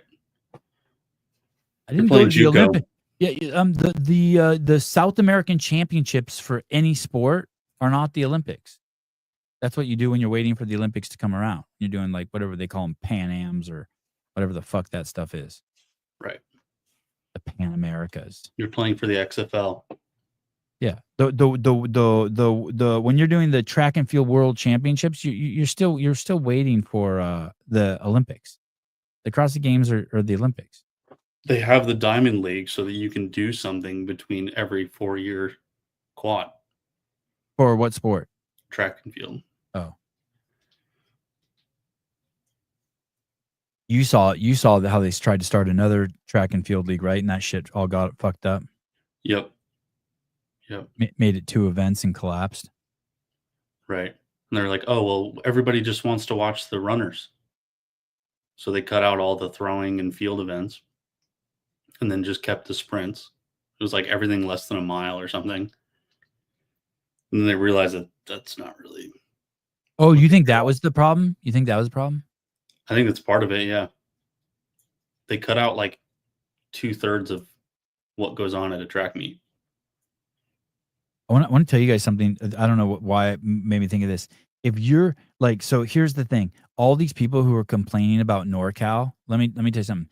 If you're a fan, NorCal is the greatest event. So then what else matters?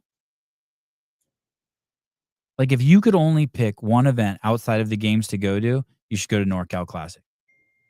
So why does it, what else matters? So what if there's cameramen crashing into bars and the stream sucks and I'm telling you, if you're a fan, like there's no fan there who's like that sucked. Yeah. Everyone who went there is like, holy shit, that was awesome. The weather was fucking great. The vendor village was huge. The events were the drama was crazy. I've been to 10 semifinals. That's the only one I remember.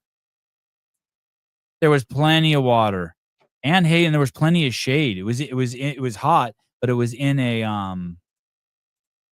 like a floodplain. Like it was lowered off the road. There was so much shade if you wanted it. All the bleachers were in the shade. So you kind of got to think like who are you going to listen to? You're going to listen to like someone who's pissed that like their kid got robbed because fucking Taylor stepped on his bar, or you're going to listen to the fans. Dude, that's the shit. That one had the hottest chicks, the best food, the events run on time, best parking. Yeah, NorCal's old school. Yeah, for the fans. Yeah, it's for the fans. People thinking it's going to go away. Like, you're out of your fucking mind. As a fan experience, that's if you can only go to one, that's the one you go to. That's because he didn't get to play at Utah. Doesn't talk about the fact that the end. Oh, okay. I must have missed I hate that when I pick the wrong one. That doesn't happen very often. I knew a thrower girl once. What a ride. Nice. Okay. Good to know. Yeah, even the mom complaining was hot as shit. Even listen, what's his name? Nate Ackerman, Nathaniel Yeah. Ackerman. Is that the kid? Yes. Yeah, even his mom's hot. Like, yeah, everyone's hot. Everyone's hot at NorCal.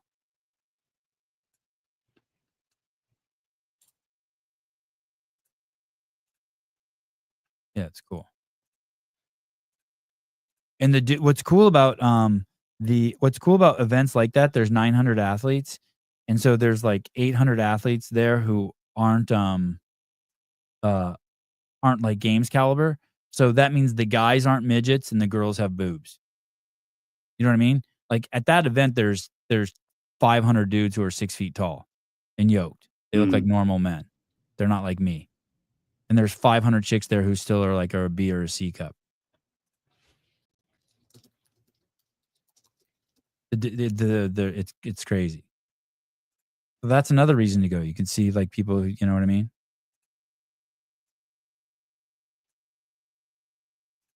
No way. You're only at 35,600 subscribers. Conspiracy. I've been talking to Lindsay Valenzuela about it. It's because they keep pulling down my videos.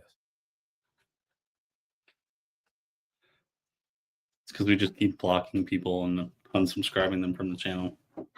I want to here's the deal. I was watching a Patrick Bet David podcast. Normally I just watch his reels. And the other day I watched the show he was on. Maybe I could even pull it up. It's like a 30-minute clip and they're talking about Obama. PBD Obama. And there's 4 PBO. I got PBS. PBD Obama. PBS again. Maybe you have to write out Patrick.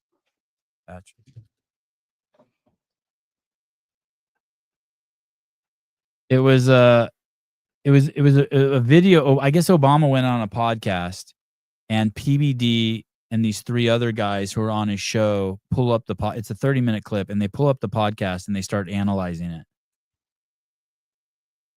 And I'm like, holy shit. What if,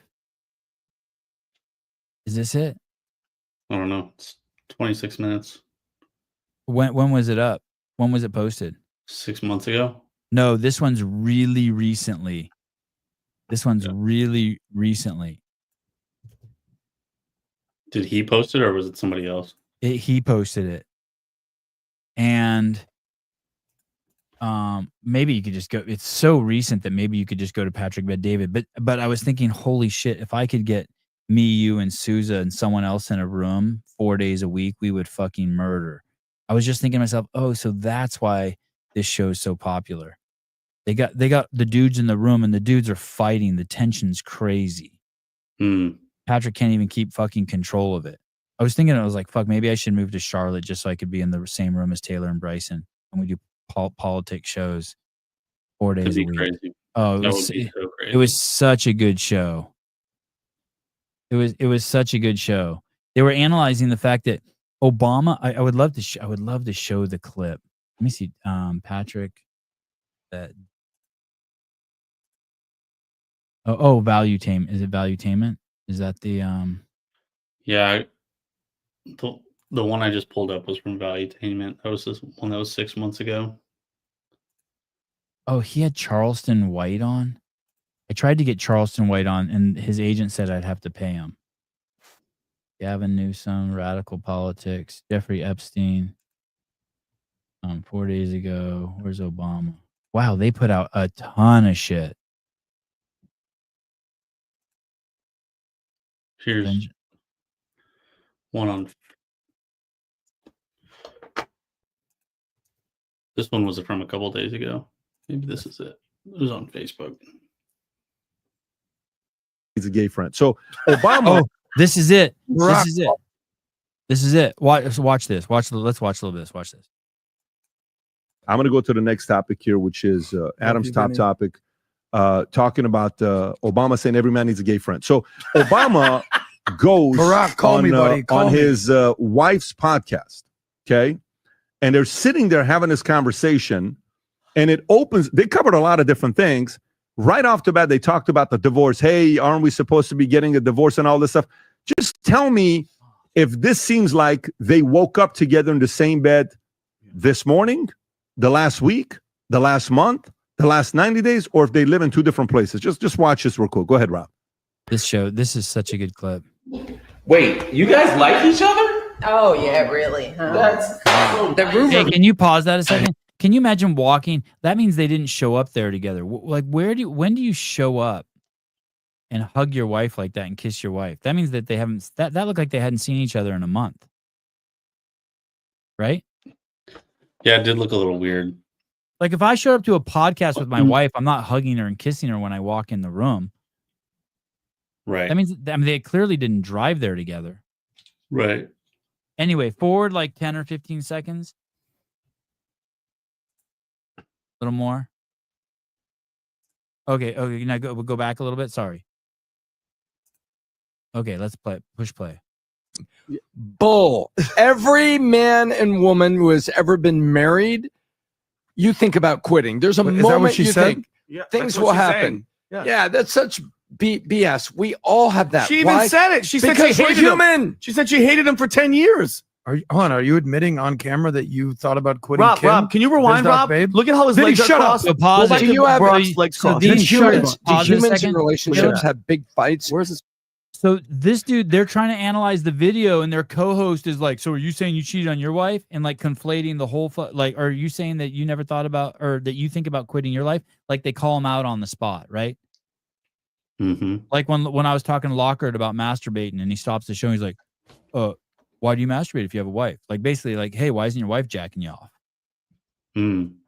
And dude, if there were four of Valid. us on there, it would get crazy like this. They start fight. This is a great clip. If like these guys started fighting, I'm surprised no one stood up and punched that young white dude. I can't even hear what's going on. Like you just hear like squabbling. Yeah, they start brawling. It's just them yelling at each other. Anyway, I was like, fuck, maybe that's what I need to do. Maybe I need to just get a bunch of people and like maybe I could just reorganize this. I have all the equipment. Maybe I just need to reorganize my office and then like start what's it, auditions? Is that audition? Have auditions for Casting couch. Yeah, auditions for co-host. I wish I could get Matt Bishel, the guy I used to do the podcast with. He lives in the same town as me. He's fucking good. Yeah. Yeah. I wonder if CrossFit, do you think CrossFit would let him do that? Could you work at CrossFit and be on this podcast 4 days a week? Mm, I don't know, man. started flashing all the crazy shit that happens on the show. Fuck. He's got a family. He's got 3 kids. I can't get him fired. Yeah, but I mean, it's not like we're shitting on CrossFit every day.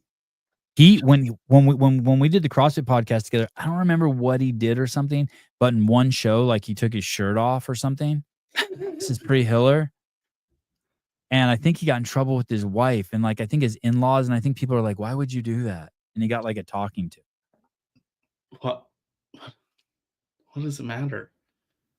Dude, Fuck the it. world's come so far in 5 years. That's true.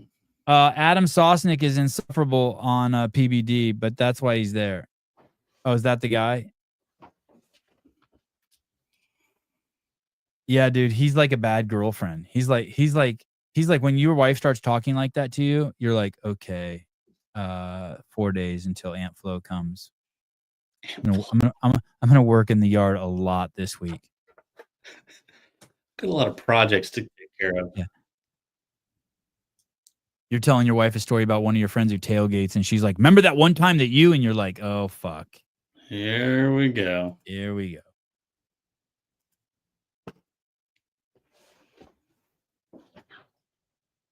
I drove through there was a protest at the end of my street with about 100 people.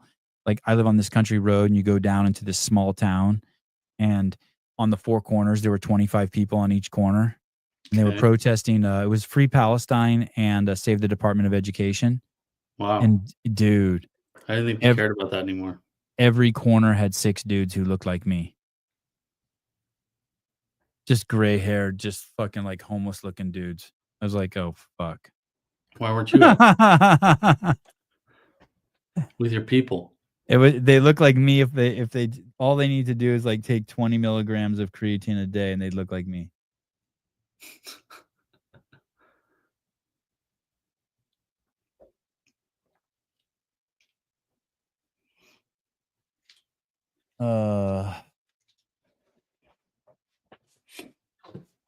Oh, okay. I just got this note. I watched the behind the scenes from 2015 a couple nights ago. Every time Lindsay Valenzuela gets on camera, she's talking about an appeal or inconsistency in judging, sprint course, soccer, chipper, etc. She's just a serial complainer. Nothing ever goes her way. Everything is. We've been asking for change since 2015. Wah.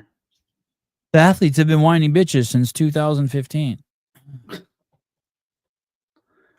In 2002, in the off season of 2000, imagine they throw this event in 2007 and 200 people show up, and already before the 2008 games comes, people are already complaining about 2007. And I don't even know if it was called the CrossFit Games then.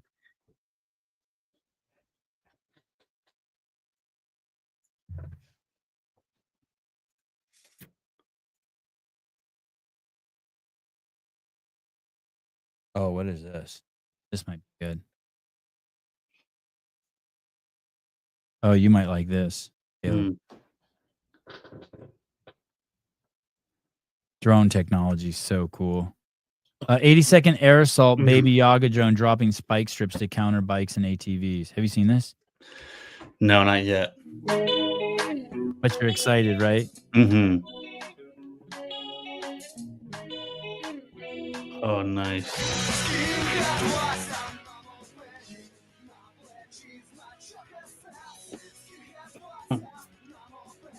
Oh, nice. Wow. I just saw this. Oh. Those look like DJI drones dropping fucking little bombs. What's crazy? There's like, yeah, they can do anything. Let's see. So Ukraine has gamified drone. Have you heard about what they're doing? Like what these drone teams are doing? No. Let me see if I can pull it up real quick. It said the Ukrainians have gamified drone war. Yeah, that's the video that I just pulled up. Oh, that was the sound from yours? Mm-hmm.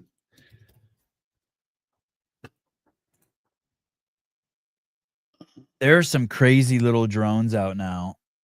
Oh, just like palm sized. Yeah.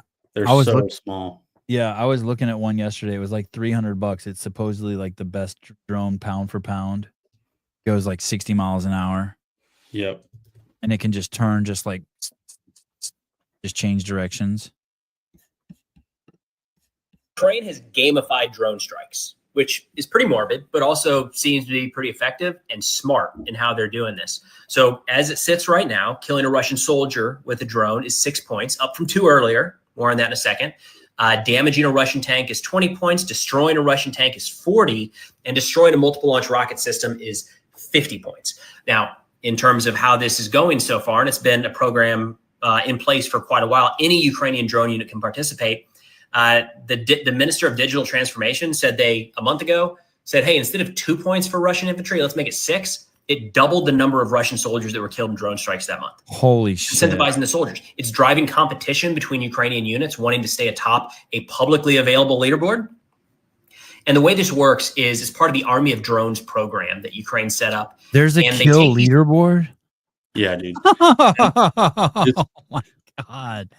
So think about this. These teams are incentivized by the government for one, but then also they have public streaming platforms. So like they're using Telegram or I don't know some other public platform, and they're posting the videos from their drone footage of the shit that they're destroying. And then they're also like asking for donations. So if you like produce good content, quote unquote good content, you can start like garnering donations from people outside of Ukraine to go out and buy more drone parts or more like explosives, better items, shit like that. It's insane. Hey, you know what's weird? It's like one of those Arnold Schwarzenegger movies where the dudes run around in a maze and then they have to fight each other. And it's like that, but it's just kind of manifested a little differently. Mm-hmm. And what I think what would be crazy, the next thing that I would imagine will happen is like remote operation of the drones. Like you pay $1,000 to operate Oh an FPV shit! drone Oh that's shit! from the US or from wherever you want to be, and you just pay $1,000 to whatever drone team, and they'll let you control it from takeoff to detonation. Hey, how much did it cost to go into space when those whores went? Those ladies went to space. How much did that cost Probably like $1 billion. per person? Like, how much didn't Bezos send his wife up there or something? Yeah.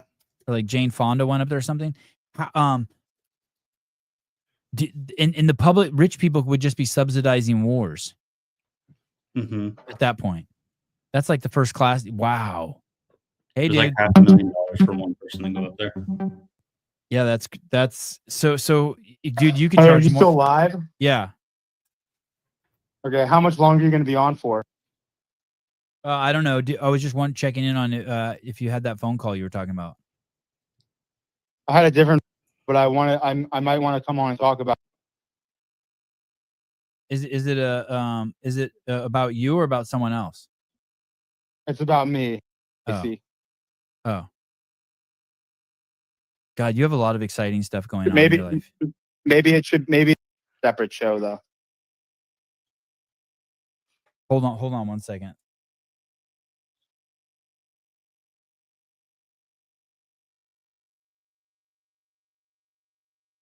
You are you there? Are you there? Hello? Yeah.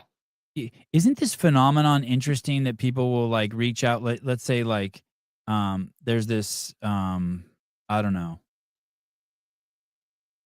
I can't think of an example right now, but there's this phenomenon where if someone doesn't like someone, like if someone used fake weights, they contact Hiller, or you know what I mean, to expose it, or like if someone's afraid to say something publicly, they might contact you. You know what I mean, or Jenny, and you guys are kind of like mercenaries. Yeah, it's kind of like it's weird. I wouldn't call myself a mercenary, so to speak, but I like talking to you this morning. Did you think that? Treat people like they want to be treated? I really like the way you were thinking. It felt like you were a really good person. Yeah, that was kind of I wouldn't go that far. I don't want to talk about that. I want to talk about I think you should tell that story that you told me this morning at some point on the air. Oh, I'm definitely game to tell that. Let me stay. How much longer are you planning on staying on? I don't know. I just asked Greg if he wants to go to breakfast, so who knows? You want to come on? Yeah, can I come on in like 5 minutes? Yeah. Do you need me to? I'll just send you. Yeah, send me a link. I'll come on in 5 minutes. All right, bye. Oh boy. Oh boy. There's a lot of shit going on, fun shit going on in this guy's life. If you like stories and narratives and threads, and like he got a wife and a new house and he's doing fun shit with his life, and he knows juicy shit too. Yeah, he does. Getting a little crazy.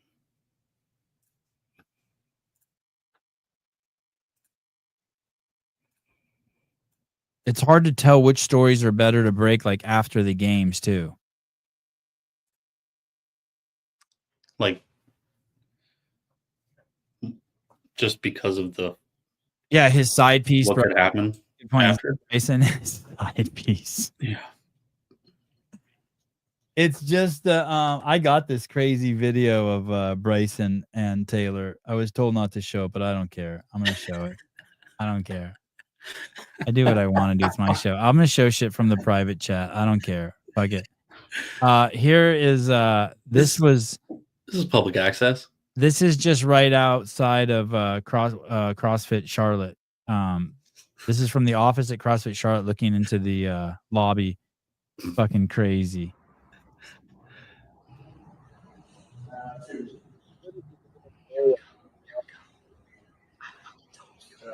I think this might end racism, honestly.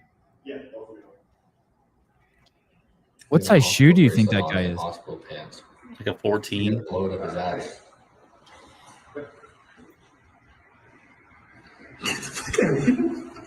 Whoa.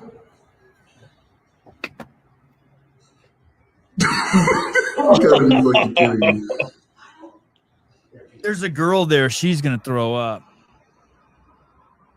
God damn. That's so gnarly. As if eating ass wasn't like gnarly enough. You are a crack addict. You probably haven't showered in months. And you're just outside, man. Smoking crack. When he re-grips on his buttocks, is he trying to get the dude's butthole to gape? Hey, dude. He's probably just trying to spread them so he can get his tongue in there.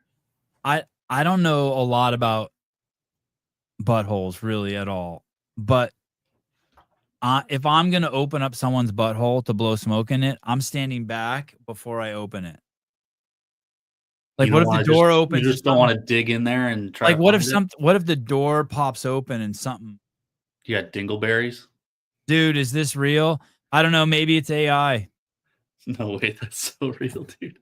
I don't think AI will make stuff like that. I tried to make a T-Rex with a boner the other day, and it didn't work. It doesn't like Tyrannosaurus. It's because you didn't spell out Tyrannosaurus Rex. You just no, I did. Oh, I you put did? I just didn't want to say Tyrannosaurus. I wrote in Tyrannosaurus Rex, and I said with a fully and anatomically correct Tyrannosaurus Rex with an erect penis or something like that, and it didn't do it. Didn't like it. I also have this, and this I was also told not to share this. This is crazy. This is Danielle Brandon. I can't believe I'm going to show this. I'm in so much trouble. This was sent to me on the download. This is Danielle Brandon with the Gooch. This has also never been seen before. Her hammers look crazy there. But here we go. Danielle Brandon and the Gooch. Here we go. Just marry me on this flight, marry me on this flight. I can't live without. Don't break up with me. Just marry me, please. You're my everything. You're everything. You're everything I've ever wanted. You're everything I ever need. I want to die with you. I want to die with you. I want to grow old with you. I need everything. Please, I need you. Please, just marry me. Yeah. I get it. Have you seen this guy's page? No. It's so funny. Hey, whoever filmed that is a fucking genius. You understand, just like that's like Academy Award winning filming, just like the tits, the nails, the tattoo, his red face, the person looking. I mean, it's just the way it looks like it's a sneak cam. I mean, it's fucking brilliant. It's so good. Like, that's not easy. The 1 in a million. He's got some great skits. They're really good. So, okay, so you tried to make a T-Rex boner, and what happened? Oh, it just says that it violated whatever their terms are. Like they won't allow things to be sexualized, I guess. So you can't have an erection, a dinosaur erection on a. You can have a dinosaur erection. Yeah, we were trying to have we took a group picture and we wanted a T-Rex chasing us with like a giant boner. Oh, that's good. Because we were in like a Jurassic Park looking Jeep. Didn't work. Yeah, this guy's page is crazy. Oh, and that's his friend. That was his friend in the other seat. That I thought that was a woman. That might be a man, actually. Yeah, That that's a dude. androgynous looking thing. That's a Hey, dude. this looks like the person who is in the photo with Lindsay Valenzuela. There you go. Oh my god. Not him. No that. touching. That. You want to put something in my shirt or no? Need anything else, bro? Oh my god, what is that? Oh God. All right. So there's some updates on Taylor and Bryson. Things are going well. And Danielle Brandon.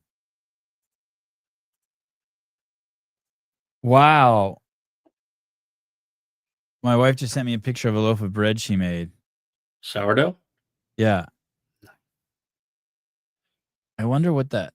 You want to see it? Yeah, I do. I wonder what that fuck up. I'm just sending it. Sorry. I'm sending it. I'm fucking up. Oh, I'll send it to the CrossFit Games update. What is that? What is what? You'll see. What is that? An M? Is that an M for Matosian? Yeah, it looks like an M. But it also looks like a vagina. Oh. A loaf of bread is code for something. Yeah, maybe it is. All my family's coming over today. Nice. Love that. I love a good loaf of sourdough. Oh, my bread is ready.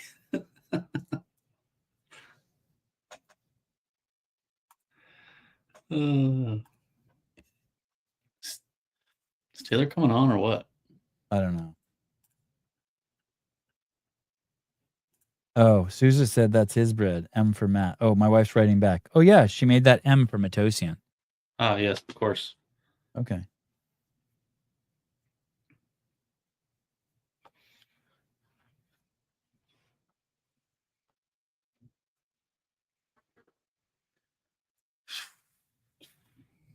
Monday, the 28th. It looks like I will be landing in Boston. I'll be flying there with Sousa. I think Jenny flies in then, get a rental car, make the drive over to Albany. Hell yeah. Fuck, this flavor is so fucking good. Did you get off of steroids? You don't look like jacked right now. Sorry, it's the lighting, dude. What do you want me to? Oh, there you go. There you go. Hey, is it fun being you? Do you look in the morning and be like, holy fuck, I can't believe I look like a fucking 1940s fucking Nazi propaganda poster. It's fucking stressful being me. It's the ultimate low stress life, but it's also kind of high stress. At least you're in the South. I feel Can you like imagine if you moved to Berkeley. Hey, dude, I used to live in Northern Virginia, and the moment I moved away, like I was like Virginia. I was like 68% red pill in Northern Virginia. Yeah. And I moved to North Carolina, I'm like 108. It just like immediately is crazy. Like when you cross the border, they give you a pamphlet. Start believing this shit. Here's some shotgun shells and start believing this shit. I feel like what I'm about to talk about should have its own show. Is it CAC related or is it athlete related? Yeah, it's CAC related. Well, we could yeah, we could do that. Start a new show and title it it's pretty big news. Oh, it is? Okay. Did Taylor Self get kicked off the CAC? If you want to, yeah, I mean you can make it clickbaity. Is that what it's about? What do you think the title should be? Probably that.